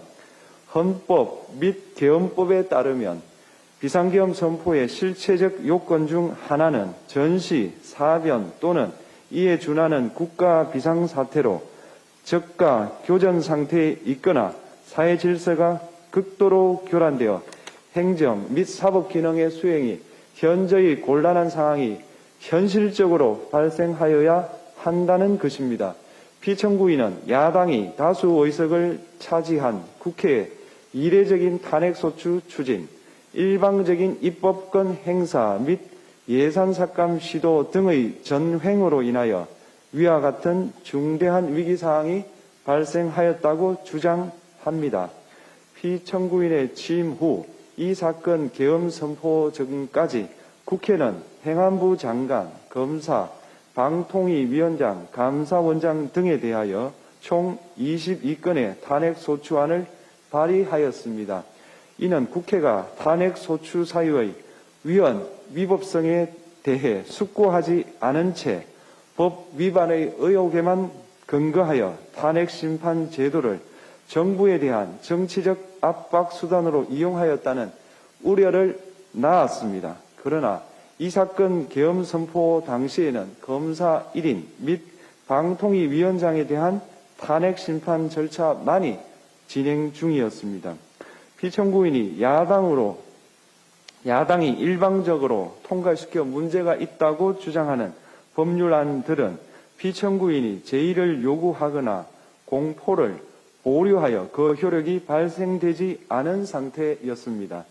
2025년도 예산안은 2024년 예산을 집행하고 있었던 이 사건 계엄 선포 당시 상황에 어떠한 영향을 미칠 수 없고 위 예산안에 대하여 국회 예결특위의 의결이 있었을 뿐 본회의의 의결이 있었던 것도 아닙니다. 따라서 국회의 탄핵소추, 입법, 예산안 심의 등의 권한 행사가 이 사건 계엄 선포 당시 중대한 위기 상황을 현실적으로 발생시켰다고 볼 수 없습니다.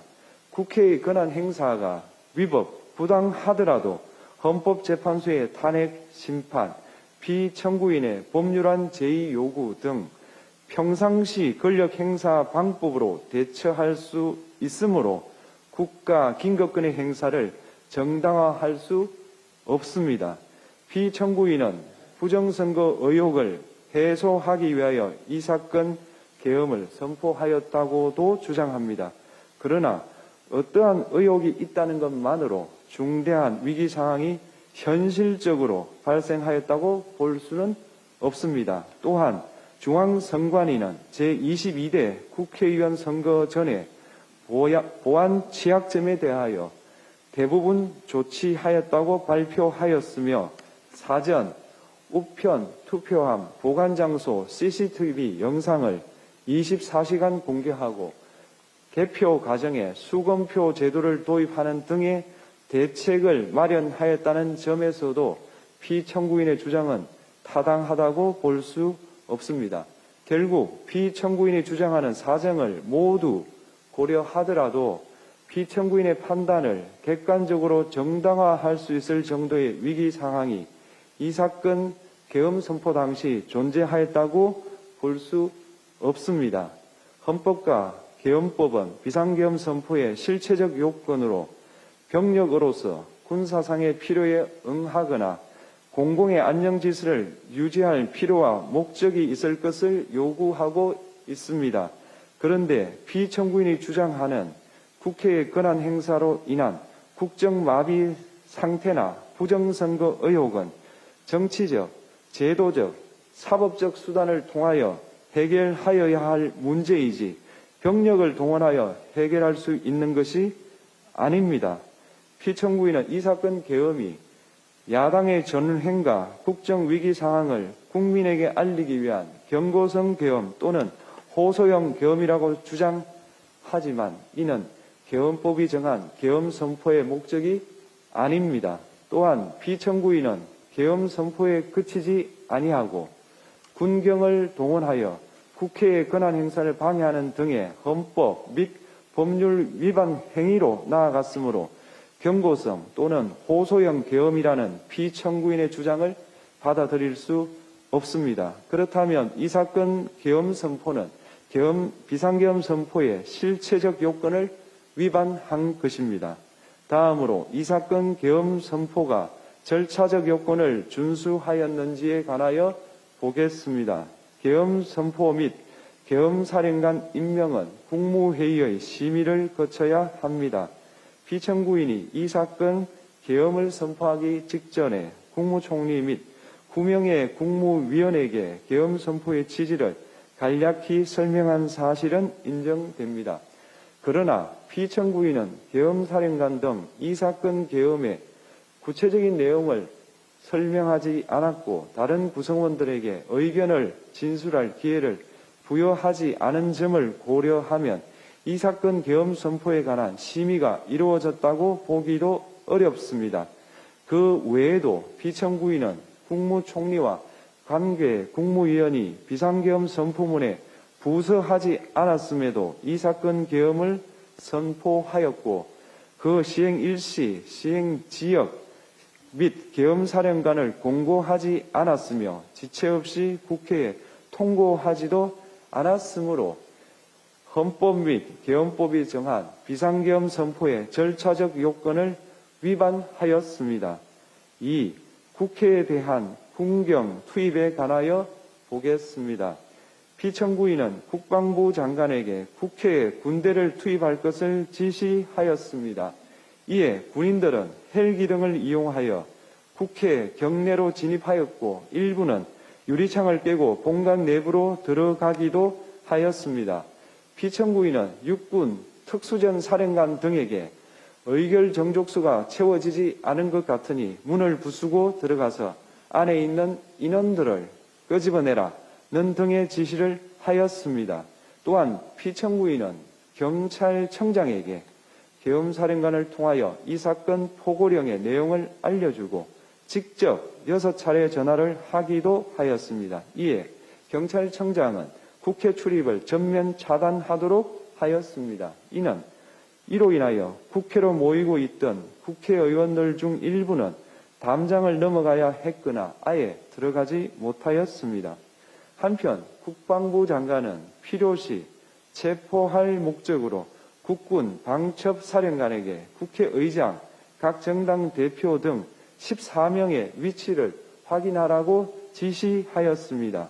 피청구인은 국가정보원 1차장에게 전화하여 국군 방첩사령부를 지원하라고 하였고 국군 방첩사령관은 국가정보원 1차장에게 위 사람들에 대한 위치 확인을 요청하였습니다. 이와 같이 피청구인은 군경을 투입하여 국회의원의 국회 출입을 통제하는 한편 이들을 끌어내라고 지시함으로써 국회의 권한 행사를 방해하였으므로 국회에 계엄 해제 요구권을 부여한 헌법 조항을 위반하였고 국회의원의 심의 표결권, 불체포 특권을 침해하였습니다. 또한 각 정당의 대표 등에 대한 위치 확인 시도에 관여함으로써 정당 활동의 자유를 침해하였습니다. 피청구인은 국회의 권한 행사를 막는 등 정치적 목적으로 병력을 투입함으로써 국가 안전보장과 국토방위를 사명으로 하여 나라를 위해 봉사하여 온 군인들이 일반 시민들과 대치하도록 만들었습니다. 이에 피청구인은 국군의 정치적 중립성을 침해하고 헌법에 따른 국군 통수 의무를 위반하였습니다. 3. 이 사건 포고령 발령에 관하여 보겠습니다.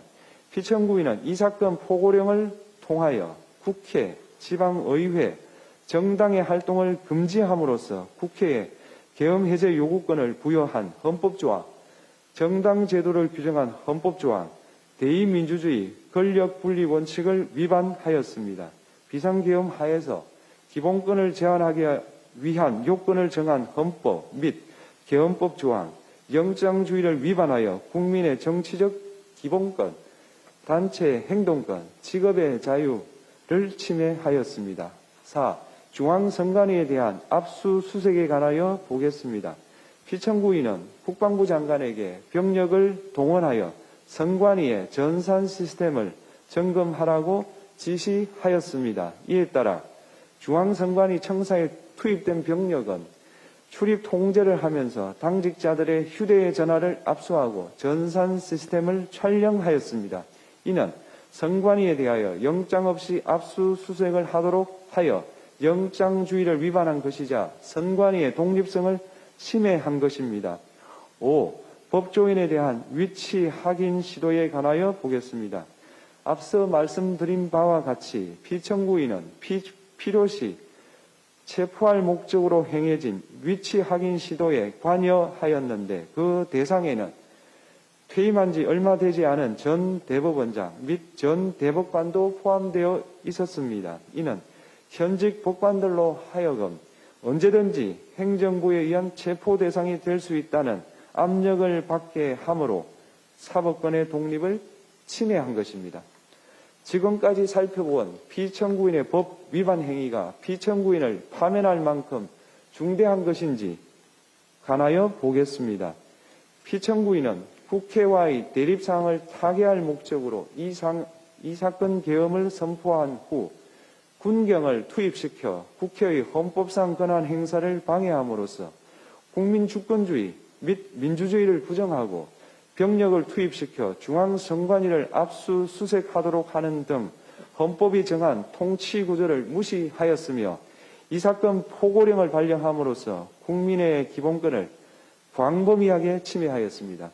이러한 행위는 법치국가 원리와 민주국가 원리의 기본 원칙들을 위반한 것으로 그 자체로 헌법 질서를 침해하고 민주공화정의 안정성에 심각한 위해를 끼쳤습니다. 한편 국회가 신속하게 비상계엄 해제 요구를 결의할 수 있었던 것은 시민들의 저항과 군경의 소극적인 임무 수행 덕분이었으므로 이는 피청구인의 법 위반에 대한 중대성 판단에 영향을 미치지 않습니다. 대통령의 권한은 어디까지나 헌법에 의하여 부여받은 것입니다. 피청구인은 가장 신중히 행사되어야 할 권한이 국가 긴급권을 헌법에서 정한 한계를 벗어나 행사하여 대통령으로서의 권한 행사에 대한 불신을 초래하였습니다. 피청구인이 취임한 이래 야당이 주도하고 이례적으로 많은 탄핵 소추로 인하여 여러 고위공직자의 권한 행사가 탄핵 심판 중 정지되었습니다. 2025년도 예산안에 관하여 헌정사상 최초로 국회 예산결산특별위원회에서 정액 없이 감액에 대해서만 야당 단독으로 의결하였습니다. 피청구인이 수립한 주요 정책들은 야당의 반대로 시행될 수 없었고 야당은 정부가 반대하는 법률안들을 일방적으로 통과시켜 피청구인의 제의 요구와 국회의 법률안 의결이 반복되기도 하였습니다. 그 과정에서 피청구인은 야당의 전횡으로 국정이 마비되고 국익이 현저히 저해되어 가고 있다고 인식하여 이를 어떻게든 타개하여야만 한다는 막중한 책임감을 느끼게 되었을 것으로 보입니다. 피청구인이 국회의 권한 행사가 권력 남용이라거나 국정 마비를 초래하는 행위라고 판단한 것은 정치적으로 존중되어야 합니다. 그러나 피청구인과 국회 사이에 발생한 대립은 일방의 책임에 속한다고 보기 어렵고 이는 민주주의 원리에 따라 해소되어야 할 정치의 문제입니다. 이에 관한 정치적 견해의 표명이나 공적 의사결정은 헌법상 보장되는 민주주의와 조화될 수 있는 범위에서 이루어져야 합니다. 국회는 소수 의견을 존중하고 정부와의 관계에서 관용 그리고 자제를 전제로 대화와 타협을 통하여 결론을 도출하도록 노력하였어야 합니다.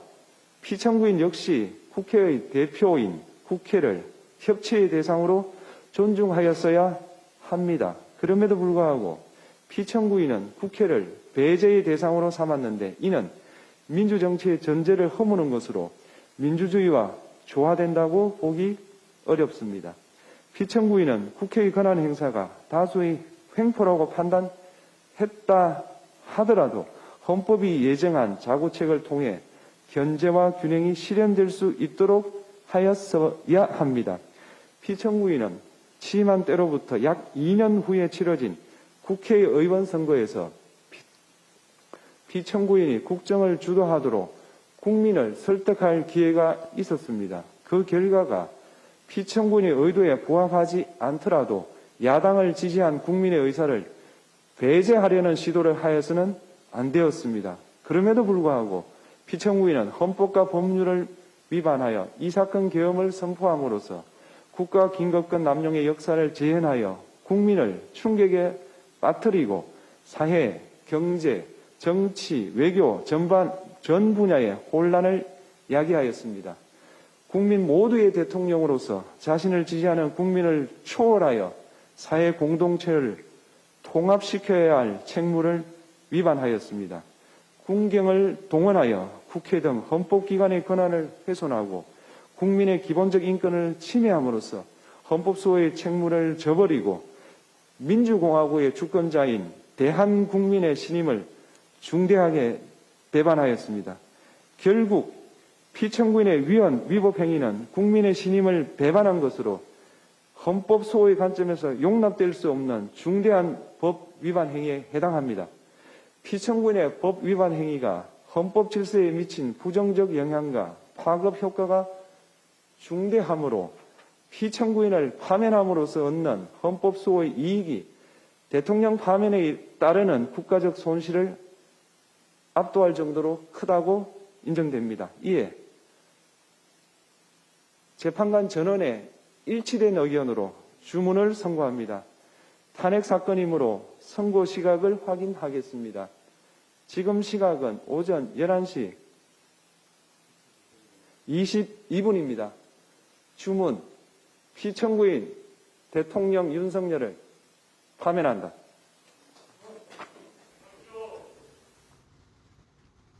네, 자 지금 헌법재판소의 탄핵 인용 결정이 결정이 됐습니다. 조금 전에 함께 들으셨습니다. 마지막 주문으로 문영배 헌법재판소 권한대행이 윤석열 대통령을 파면한다라는 주문을 외우면서 함께 결론이 나왔습니다. 만장일치로 8대 0으로 헌법재판관 8명이 모두 피청구인 대통령 윤석열을 파면한다라는 결론으로 내려졌습니다. 자, 대한민국 대통령 헌정 역사상 두 번째로 탄핵이 되는 대통령 윤석열 대통령의 오늘 헌재 심판 청구 결론이 나오게 되었습니다. 우리 헌정 사상으로는 두 번째입니다. 아픈 역사이긴 하지만 이것을 계기로 우리 시장이 또 우리 사회가 더 하나가 될 수 있는 그런 계기가 되었으면 하는 바람입니다. 계엄 12월 3일 이후에 122일 만에 대통령 탄핵 심판 선고가 이루어졌고요. 심리가 시작된 이후에는 111일이라는 시간이 걸렸습니다. 그리고 지난 2월 25일에 헌법재판소에서 변론 절차가 종결된 이후에 38일 만에 이렇게 대통령 탄핵 심판 결과가 선고가 되었습니다. 조금 전 11시 22분 기점으로 이제 윤석열 대통령은 대통령직을 상실하게 되고요. 이제 헌법상 절차에 따라서 조기 대선 국면으로 전환되게 되었습니다. 헌법상 60일 이내에 차기 대선이 이루어져야 됩니다. 이 계산을 해보면 이르면 6월 3일까지가 60일이 되는 기한입니다. 6월 3일 이전에 이제 차기 대통령을 뽑는 조기 대선 체제로 시장 그리고 사회가 바뀌게 되었습니다. 이러면서 많은 변화가 생길 것 같습니다. 시장의 변화도 있을 것이고요. 사회 또 국민들의 마음 여러 가지가 변할 것 같은데 자, 지금 시장은 굉장히 변동성이 극심하게 나타나고 있습니다. 조금 전에 문영배 헌법재판 소장 권한대행이 주문을 외울 때까지만 해도 코스피가 상승세를 지나가면서 상승으로 전환이 됐는데 지금 상황에서는 또 시장에 변화가 생기면서 코스피가 하락으로 전환하고 있는 상황입니다. 지수를 좀 체크를 해봐야 될 것 같은데요. 지금 코스피가 조금 하락세가 나오고 있는 상황이고 코스닥도 지금 상승폭이 많이 줄어들었습니다. 아까 주문을 외울 때는 코스닥 지수가 2% 그때까지 상승을 했는데 지금 보시면 0.57%까지 상승 탄력이 급격하게 줄어들고 있습니다. 삼성전자, SK하이닉스도 지금 하락으로 전환이 되면서 삼성전자는 지금 주문을 낭독할 때는 상승 전환을 했거든요. 근데 지금 삼성전자가 0.7%대까지 하락으로 전환이 됐고 코스피가 지금 출렁거리고 있습니다. 시장의 변화가 굉장히 극심하게 나타나고 있고 그리고 원달러 환율을 보면 지금 1,436원대로 지금 이동이 되고 있습니다. 원달러 환율 1,436원입니다. 1,336원대까지 지금 또 급격하게 떨어지고 있는 상황. 오늘 아침에 미국에서 달러 인덱스가 많이 떨어졌기 때문에 1,449원대까지 내려갔다가 지금 시장에서는 조금 이 헌법재판소의 심판 이후에 조금 더 환율이 떨어지면서 1,436원대까지 내려온 상황입니다. 자, 다시 한번 말씀드리겠습니다.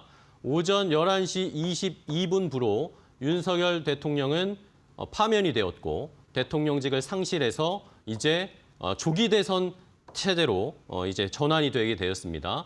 60일 이내에 헌법상 조기 대선을 치러야 하기 때문에 6월 3일 이전에 대통령 선거가 치러지게 되는 상황으로 이제 급변하게 된 상황입니다. 자, 그러면 시장의 분위기를 제가 간단하게 알려드렸지만 조금 더 자세하게 알아보도록 하겠습니다. 지금 변동성이 크게 나오고 있기 때문에 시장의 상황이 중요하거든요. 고은별 앵커와 함께 더 자세하게 시장 상황 알아보도록 하겠습니다. 네, 다사다난했던 한 주도 끝을 향해 달려가고 있습니다. 어제는 트럼프 미국 대통령의 해방의 날을 외치면서 시장에 큰 충격을 주었다면 오늘 같은 경우에는 우리 시장에 윤석열 대통령의 운명의 날이 결정이 됐습니다. 우선 헌재가 결정을 한 것은 8명 전원이 탄핵을 찬성했다라는 이야기가 나오면서 이로 인해 시장은 굉장히 큰 출렁거림을 안겨주고 있는데요. 이제 오늘부터 우리는 조기 차기 대선 국면에 들어가게 됐습니다. 이렇게 탄핵이 되고 나서 지금 60일 안에 지금 차기 대선이 진행이 돼야 되는데요. 그렇게 된다면 늦어도 6월 3일에는 21대 대선이 치러질 것으로 보입니다. 지금 보시는 것처럼 굉장히 극심한 변동성 나오고 있습니다. 유가증권 시장 현재 0.6%가량 하락으로 돌아섰습니다. 지금 주문이 진행이 되는 동안 외우는 동안만 하더라도 상승을 폭을 점점 더 높아졌었는데 결국에는 선고가 결정되고 나서는 상승폭이 굉장히 많이 둔화된 모습이 나타나고 있고요. 코스닥 같은 경우에도 2% 가까이 상승했다 현재 구간 686선에서 움직임을 가져가고 있습니다. 진동은 계속될 것으로 보이는데 당일 차트 보면서 조금 더 자세히 이야기 나눠보겠습니다. 어제 미국 증시에서 나스닥이 6% 가까이 빠지면서 우리 시장에도 타격이 있을 것이라는 예상이 나왔습니다. 그런 만큼 개장 직후에 시장은 갭을 조금 밀리면서 하락한 채 출발을 했고요. 장중에는 2,450선이 무너지는 움직임도 나타났습니다. 하지만 시간이 지날수록 이렇게 헌법재판소의 입장이 나오기 전까지 탄핵에 대한 이야기 그런 여러 가지 이슈들로 인해서 2,500선을 돌파하는 움직임이 나타났다가 지금 인용문이 나오고 나서 정확하게는 11시 22분을 기점으로 해서 급격하게 상승폭을 반납했고요. 0.7%가량의 하락으로 돌아섰습니다. 지금 분봉을 보시게 된다면 이야기가 발표가 날 때가 절정을 찍었고요. 그 뒤에는 지속적으로 주가의 내림폭이 나오고 있는 상황입니다. 코스닥도 함께 보겠습니다. 코스닥 역시나 비슷한 움직임이 포착이 되고 있는데 차트상으로 보면 굉장히 비슷하죠. 오늘 낙폭이 더 깊었습니다. 676선에서 출발을 한 뒤에 계속해서 상승 고점을 높이면서 2%에 가까운 상승을 보이면서 결국에는 700선을 회복하려는 시도를 했었습니다. 하지만 11월 11시 22분에 역시나 상승폭을 굉장히 많이 반납했고 현재 구간에는 0.38%까지 상승폭을 대부분 반납한 모습이 나타나고 있습니다. 지금 변동성이 굉장히 큰 상황이 이어지고 있는데 수급 상황 한번 보면서 이야기 나눠보겠습니다. 네, 아무래도 수급에 대해서 많은 분들께서 집중하셨을 것 같습니다. 과연 우리나라의 불확실성이 해소되게 된다면 외국인이 돌아올 것인가 이 부분에 집중하셨을 것 같은데 우선 오늘까지 외국인 현재 7,300억 원가량의 물량 유가증권 시장에서 강하게 매도를 하고 있는 상황입니다. 현재 일주일간의 추이를 보게 된다면 4조 8천억 원가량의 외국인 매도세가 나오고 있고요. 반면 기관의 상승폭은 높아지고 있습니다. 1,100억 원가량 이상의 매수를 하고 있는 상황이고 1조 5천억 원가량의 매수로 지금 기관이 대응을 하고 있는데 지금 기관 같은 경우에는 연기금의 매수세가 지수 하단을 좀 방어해 주려는 움직임이 연일 나타나고 있는 상황입니다. 코스닥도 보시죠. 네, 코스닥 역시나 외국인의 이탈이 좀 나오고 있는 상황인데 5월에 이제 쭉 지금 던지고 있는 상황이고요. 다만 매도의 폭이 거세진 않습니다. 200억 원가량의 물량을 지금 순매도하고 있는 상황이고 기관이 그래도 담습니다. 역시나 기관이 외국인의 물량을 소화해주면서 4,100억 원가량 5거래일간 매수하고 있고 현재 구간에는 550억 원가량의 순매수세가 집계가 되고 있는 상황입니다. 다음으로는 환율 상황 함께 확인해 보시죠. 사실 환율 부분에 대해서 정말 우리나라의 발목을 잡는 외국인의 이탈을 가속화하는 게 바로 환율이다라는 이야기 정말 많이 나왔을 것 같습니다. 우선 한 달 추이를 보게 된다면 트럼프의 불확실성이 점점 더 커지면서 환율이 외환 위기에 근접했다라는 이야기를 들으셨죠. 결국에는 1,477원대까지 올라섰다가 불확실성이 점점 더 해소될 것 같다라는 기대감 속에 환율이 하락을 했습니다. 일봉 차트 보면서 조금 더 자세히 볼 텐데요. 오늘 시간을 보게 된다면 오늘 차트를 보게 된다면 헌재가 이야기를 할 때요 환율이 정말 많이 떨어졌습니다. 30원 이상 하락을 하면서 이로 인해 1,430원까지 내려가는 움직임이 나타났습니다. 하지만 원달러 환율도 지금 하락폭을 조금 올리는 모습이 나타나고 있고 현재 구간 1,439원대에서 거래가 진행이 되고 있습니다. 그래도 1,440선을 하회해주고 있는 모습이 나타나고 있습니다. 지금 조기 대선에 대한 이야기가 나오면서 이재명 당대표 관련 기업들이 정말 큰 변동성이 나타나고 있는데 한번 확인해 보시죠. 전반적으로 오늘 상승력이 나타나고 있는데 그 가운데 오리엔트 바이오가 두 자릿대 강세, 일성건설 9%가량의 오름세가 나오고 있고요. 개별 종목 한 종목 보겠습니다. 일성건설 좀 자세히 확인해 보죠. 오늘 변동성이 가장 크게 나온 게 일성건설이었습니다. 보시는 것처럼 현재 이야기가 나올 때 하한가 찍었습니다. 그리고 나서 갑자기 되돌리더니 상한가 부근까지 올라서는 움직임이 나타났다가 현재 구간에는 9%가량의 오름세. 오늘만 하더라도 거의 50%에 가까운 주가의 변동성이 나오고 있는 이재명 당대표 관련 기업들이고요. 이제 뭐 범야야권 할 것 없이 대권 주자들이 나오게 될 텐데 그렇게 됐을 때 정치 테마주들 좀 유의하셔야 될 것 같습니다. 이번에 탄핵 선고로 인해서 우리나라의 불확실성이 해소됐다라는 이야기도 있습니다만 국론 분열이 조금 더 지속돼서 아직은 우리나라에 리스키함이 있다라는 그런 분석도 함께 제기되고 있는 만큼 시장의 변동성은 당분간 이어질 것으로 보입니다. 지금까지 시장 상황 함께 확인해봤습니다.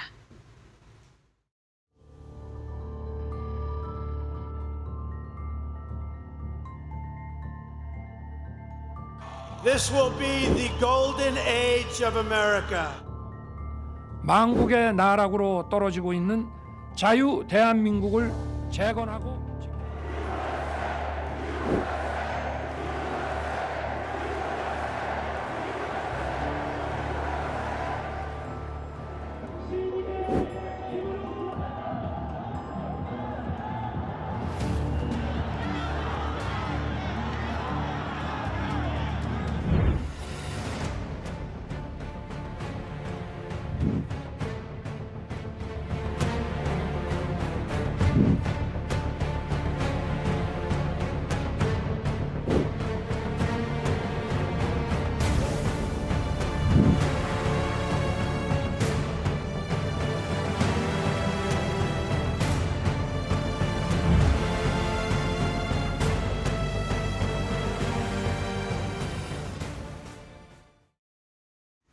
네, 윤석열 전 대통령은 이제 헌정사상 두 번째로 탄핵을 당한 대통령이 됐습니다. 시장 반응 굉장히 궁금하실 텐데 차근차근 저희가 따져드리도록 하겠습니다. 제 옆에 염승환 LS증권 이사 나와 계십니다. 이사님 어서 오십시오. 네, 안녕하세요. 네, 일단 시장의 지수 앞서서 잠시 봤지만 코스피는 2,500선을 되찾는 모습이었는데 지금은 한 0.8% 정도 빠지고 있는 모습이고요. 코스닥 같은 경우에는 697선까지 올라갔다가 현재 687선, 어쨌든 반등세는 보여주고 있는 모습인데 헌법재판소의 그 선고였을 때는 장중 고점이었다가 발표된 이후에 일부 좀 매물이 나오고 있는 상황입니다. 어떻게 보십니까? 일단 이 네. 선고가 나오기 전에 미리 좀 올랐다가 이제 막상 선고가 나오니까 이제 결정이 되니까 이제 셀온이라 그러죠. 이제 보통 이제 그 매도를 이제 차익 실현하는 그런 물량들이 좀 나왔던 것 같고요. 사실 오늘 뭐 아침에 일어나셔가지고 물론 이제 오늘 탄핵 선고도 되게 중요한 이슈지만 그 미국 증시가 너무나 많이 빠져가지고 네, 기술주 중심으로 또 예. 뭐 나스닥이 마이너스 6%나 폭락을 했기 때문에 많은 분들이 좀 오늘 또 2,400 깨지면 어떡하나 이런 좀 공포심이 좀 들었을 텐데 또 사실 오늘 출발도 상대적으로 그렇게 나쁘진 않았고요. 근데 그 과정에서 이제 탄핵 선고가 좀 다가오면서 예. 오히려 주가지수 올랐고 그리고 무엇보다 중요한 게 환율 시장인데 우리나라가 지금 요즘에 달러가 굉장히 약한데도 환율이 너무 높았거든요. 이게 이제 정치적 리스크 때문인데 어쨌든 어제부터 이제 조금씩 환율이 꺾이더니 오늘도 이제 환율 물론 변동성은 좀 크지만 외환 시장이 어쨌든 이제 조금씩 이렇게 변동성, 그러니까 단기 변동성은 나오지만 이제 고점에서 좀 꺾이는 모습들이 나오고 있기 때문에 금융시장은 이제 좀 빠르게 정상화될 가능성이 높은 것 같아요. 그래서 물론 지금 트럼프 탄핵 이슈가 우리나라 경제를 당분간 좀 불확실성이 빠뜨릴 가능성은 좀 높은 상황이지만 국내적으로는 어쨌든 이제 정치 리스크는 일단은 이제 해소가 될 가능성이 높아졌고 이렇게 되면 또 조기 대선을 하게 되겠죠. 예. 네, 그래서 이제 조기 대선 모드로 갈 거고 그러면서 어쨌든 이제 시장은 조금씩은 더 안정화되지 않을까. 그렇지만 이제 오늘하고 이제 그 다음 주 초까지는 변동성은 좀 어쩔 수 없는 것 같아요. 네. 그 단기 변동성은 나오겠지만 전체적인 분위기는 좀 안정감 찾지 않을까 이렇게 생각을 하고 있습니다. 네. 오늘 뭐 일부 정치적인 불확실성이 해소가 될 가능성이 있다는 걸 시장이 인지한 듯 환율이 좀 급격하게 떨어지는 흐름들이 있었습니다. 장중에 1,430원 선까지 내려가기도 했고요. 현재는 1,439원 선, 어쨌든 1,440원 밑으로 내려가는 흐름들. 그동안 1,450에서 1,460에 고착화되는 흐름들이 있었는데 이 환율 안정이 무엇보다 좀 중요하다라고 강조를 해주셔서 그런 흐름이 좀 지속적으로 이어질 수 있을지는 봐야 되는데 왜 이런 말씀을 드리냐면 관세 충격이 있기 때문에 이 환율 급등을 제어할 수 있는 힘이 과연 우리에게 있느냐 이걸 좀 봐야 됩니다. 여타 뭐 엔이나 위안화에 비해서 더 약세인 흐름이 있었잖아요. 이에 대해서 어떻게 보십니까? 그러니까 우리나라가 지금 요즘에 보면 엔화가 좀 상대적으로 강하고 달러는 굉장히 좀 많이 빠지고 있는데 이게 트럼프 대통령이 원하는 건 어쨌든 달러 약세기도 하거든요. 근데 이제 그 조건대로 달러가 좀 약해진 건 맞아요. 그럼 보통 우리나라 원달러 환율이 이게 같이 좀 떨어져 줘야 되는데 네. 그게 아니라 아마 이 대통령 이제 탄핵 선고와 관련해서 이제 한 2주 전부터 환율이 좀 이상 급등하는 현상이 좀 나왔어요. 그러니까 정치적 불확실성 때문에 아마 시장이 조금 이제 외환 시장에서 좀 불안감이 좀 노출이 됐던 것 같은데, 근데 어쨌든 이제 그러니까 이번에 이제 파면이 되긴 했지만 날짜가 나오고 나서 환율이 조금씩은 좀 안정감 찾더니 어쨌든 오늘 사실 결론이 어떻게 나올지는 누구도 몰랐지만 어쨌든 시장에서는 지금 어제부터 갑작스럽게 이렇게 환율이 조금씩 이제 안정화되는 그런 모습들이 좀 나왔기 때문에 외환 시장은 천천히 좀 이제 그 변동성은 뭐 아까 말씀드린 대로 며칠은 더 이어질 수 있어요. 이게 진폭은 나오겠지만 1,400원 초반 정도로는 조금 안정화되지 않을까. 근데 이게 1,400원 밑으로 내려가긴 또 쉽지 않은 게 네. 어쨌든 관세 충격을 피할 수는 없거든요. 그러네요. 지금 당장은. 예, 그러니까 이게 뭐 관세가 다시 다 뭐 트럼프 대통령이 돌린다면 또 모르겠지만 그런 상황이 아닌 이상 1,400원 이하로 내려가는 건 물론 쉽지 않지만 이 한때 1,500원 넘는 거 아닌가 굉장히 많은 분들이 우려를 하셨거든요. 네. 근데 그렇게 이제 환율이 1,400원 중후반대 500원을 넘는 그런 흐름으로 전개될 가능성은 이제는 좀 낮아진 것 같아요. 그래서 아마 1,400원 초반대 아니면 조금 중반대 요 레벨에서 좀 진정되지 않을까 이렇게 생각하고 있습니다. 네. 오늘 사실 뭐 정치적인 거, 관세 충격 여러 가지 좀 혼재해 있는 그런 상황인데 삼성전자와 SK하이닉스 방향성 당연히 궁금하실 것 같습니다. 그런데 SK하이닉스는 장 초반부터 좋지 않았습니다. 4% 넘게 떨어진 흐름들이 있었고요. 관세 충격 플러스 공매도, 또 외국인 수급 이탈 이런 부분이 좀 염려되긴 했었는데 어떻게 보세요? 이 반도체 섹터, 그러니까 관세 충격, 다음에는 반도체 의약품 아닐까라는 우려가 좀 짙게 깔려 있는 것 같아요. 네, 그러니까 예. 아까 오늘 새벽이죠. 그 트럼프 대통령이 이제 다음은 이제 그 반도체인데 곧 준비될 것 같다. 뭐 이런 식으로 언급을 했거든요. 그래서 아마 반도체 관세도 나올 것 같은데 다만 이제 언제 할지는 모르겠고 이 반도체하고 제약바이오가 이번에 아마 빠졌죠. 근데 빠진 이유 중에 하나가 이게 반도체는 모든 전자제품에 다 들어가고요. 바이오도 지금 보시면 미국에서도 그 합성 의약품 같은 거, 뭐 예를 들면 네. 감기약 같은 거 약국에 사 먹는 그런 것들 사실 미국이 지금 못 만들거든요. 어디서 수입을 하냐면 대부분 중국과 인도에서 수입을 해요. 근데 이건 어쨌든 생필품 같은 거거든요. 근데 이런 것들에 대해서 관세를 매기고 만약에 반도체에도 관세를 매기면 지금 가뜩이나 예를 들면 좀 이제 아이폰 같은 경우는 가격이 엄청 오르겠죠. 네. 근데 거기에 반도체 가격이 또 반도체가 또 탑재가 될 거 아니에요. 그 가격까지 오르게 되면 이거는 뭐 이 각종 전자기기뿐만 아니라 스마트폰은 사실은 또 필수 소비재 중에 하나인데 이 제품가까지 오를 가능성이 높습니다. 아마 그래서 이런 걸 좀 고려해서 좀 이번에 바이오하고 반도체는 좀 뺐던 것 같아요. 근데 아마 네. 부과는 하더라도 제 생각에는 관세율은 그렇게 높게 하긴 좀 어려울 것 같고 정말 이런 데까지 관세, 그러니까 미국이 지금 잘 못하는 산업들이죠.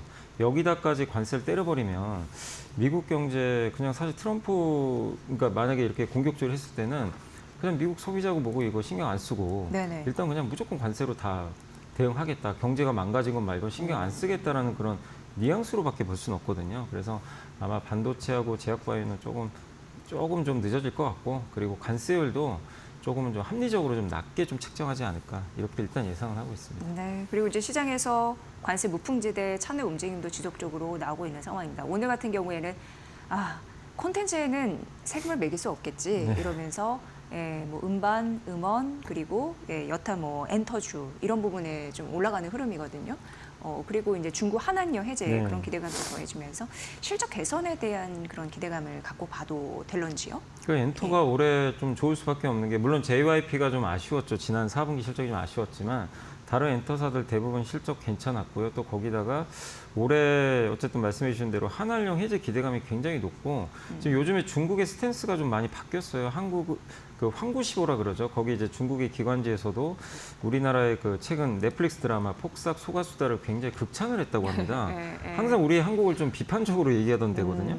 그러니까 기조가 바뀌었다. 예, 기조가 바뀐 거예요. 예. 바뀌었고 그리고 10월 달에 이제 뉴스 통해서 간간히 지금 시진핑 주석이 경제에 올 거다 올해 이런 얘기들도 좀 나오고 있고 또 K-팝 아티스트들이 아마 그 이제 콘서트 열지 않을까 중국에서 이런 이제 뉴스들도 속속 나오는 것 같아요. 그러면 한한령이 해제됐을 때 당연히 엔터사들의 매출은 당연히 올라갈 가능성이 높고 또 거기에 BTS랑 블랙핑크가 하는 거죠. 지금 이미 블랙핑크는 이미 날짜가 잡혀 있고 그런 상황에서 작년에 어쨌든 좀 부진했던 이 엔터사들의 실적도 작년보다 올해가 좋을 거는 좀 명확하거든요. 그러면 숫자도 좋고 모멘텀도 굉장히 충분하기 때문에 25년은 누가 봐도 엔터주가 좀 좋을 수 있어요. 또 거기다가 이 음원에는 관세를 안 매기거든요. 네. 어쨌든. 네. 그러니까 이제 관세 완전히 무풍지대죠.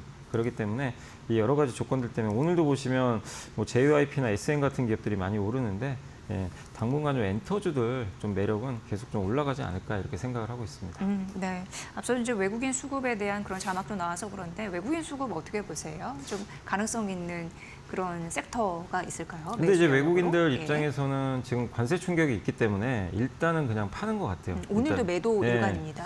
예. 네, 일단 외국인들이 주로 파는 건 반도체인데 오늘 뭐 물론 삼성전자는 버텨주지만 하이닉스가 이게 못 버틴 이유가 사실 오늘 이제 관세 때문에 좀 가려져 있지만 오늘 또 미국의 엔비디아라든가 브로드컴, 마이크론이 폭락을 했어요. 그 이유가 마이크로소프트가 또 데이터 센터 신규로 이제 짓는 거를 좀 재조정하겠다 이런 좀 보도가 나왔거든요.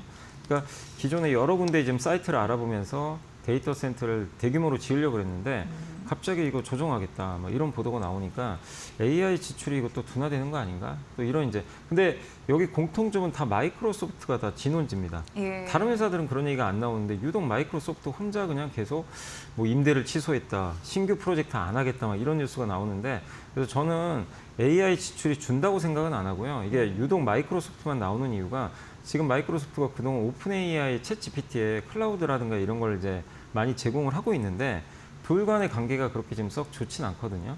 그리고 특히 오픈 AI 같은 경우도 지금 최근에 오라클과 또 손을 잡아버렸거든요. 마이크로소프트의 경쟁사죠. 그러면은 마이크로소프트 입장에서는 최대 고객사를 또 이렇게 잃게 된다면 당연히 재조정할 수밖에 없는 거죠.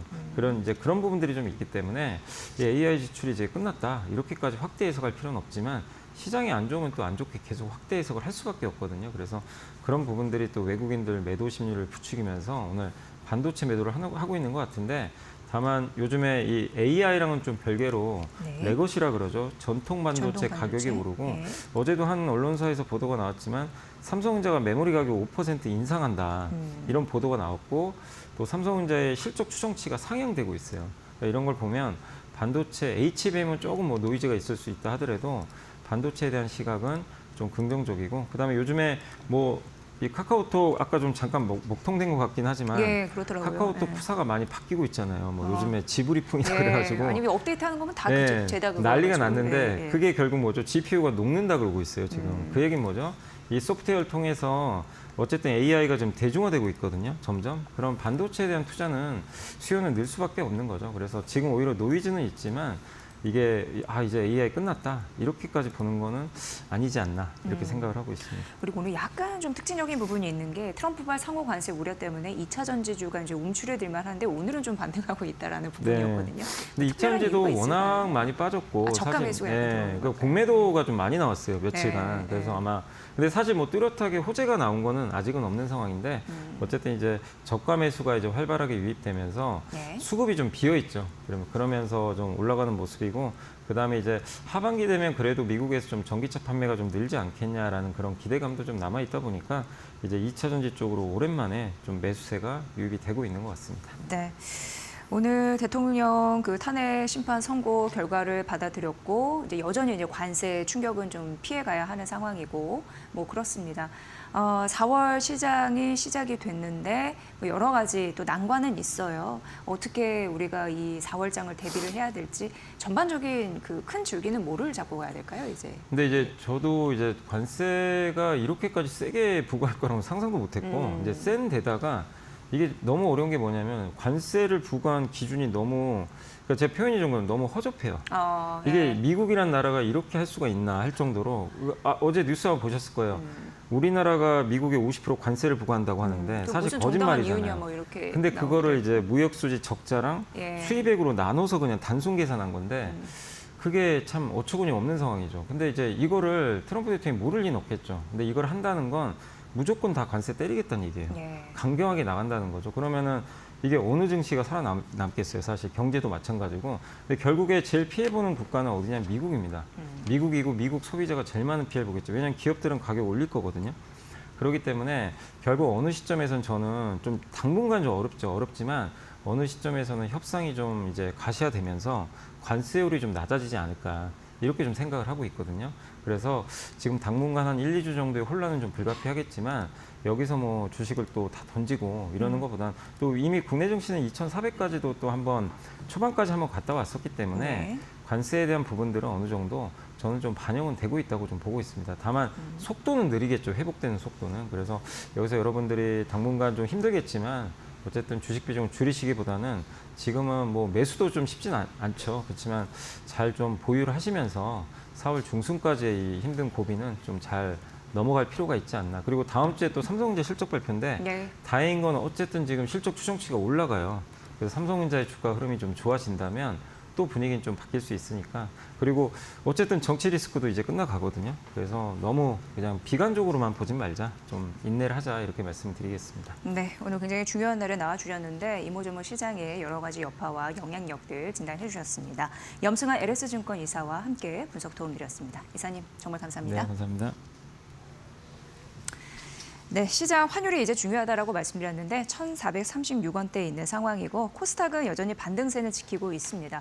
우리 시장 이제 정치적인 고비를 한 단계 넘어서 앞으로 관세 충격 어떻게 소화하면서 잘 갈 수 있을지 관건인데 저희 마켓나우 2부에서 도움이 되는 전략들 항상 보답해드리도록 하겠습니다. 저희는 내일 이 시간에 또 여러분들 찾아뵙겠습니다. 함께해 주신 여러분 고맙습니다.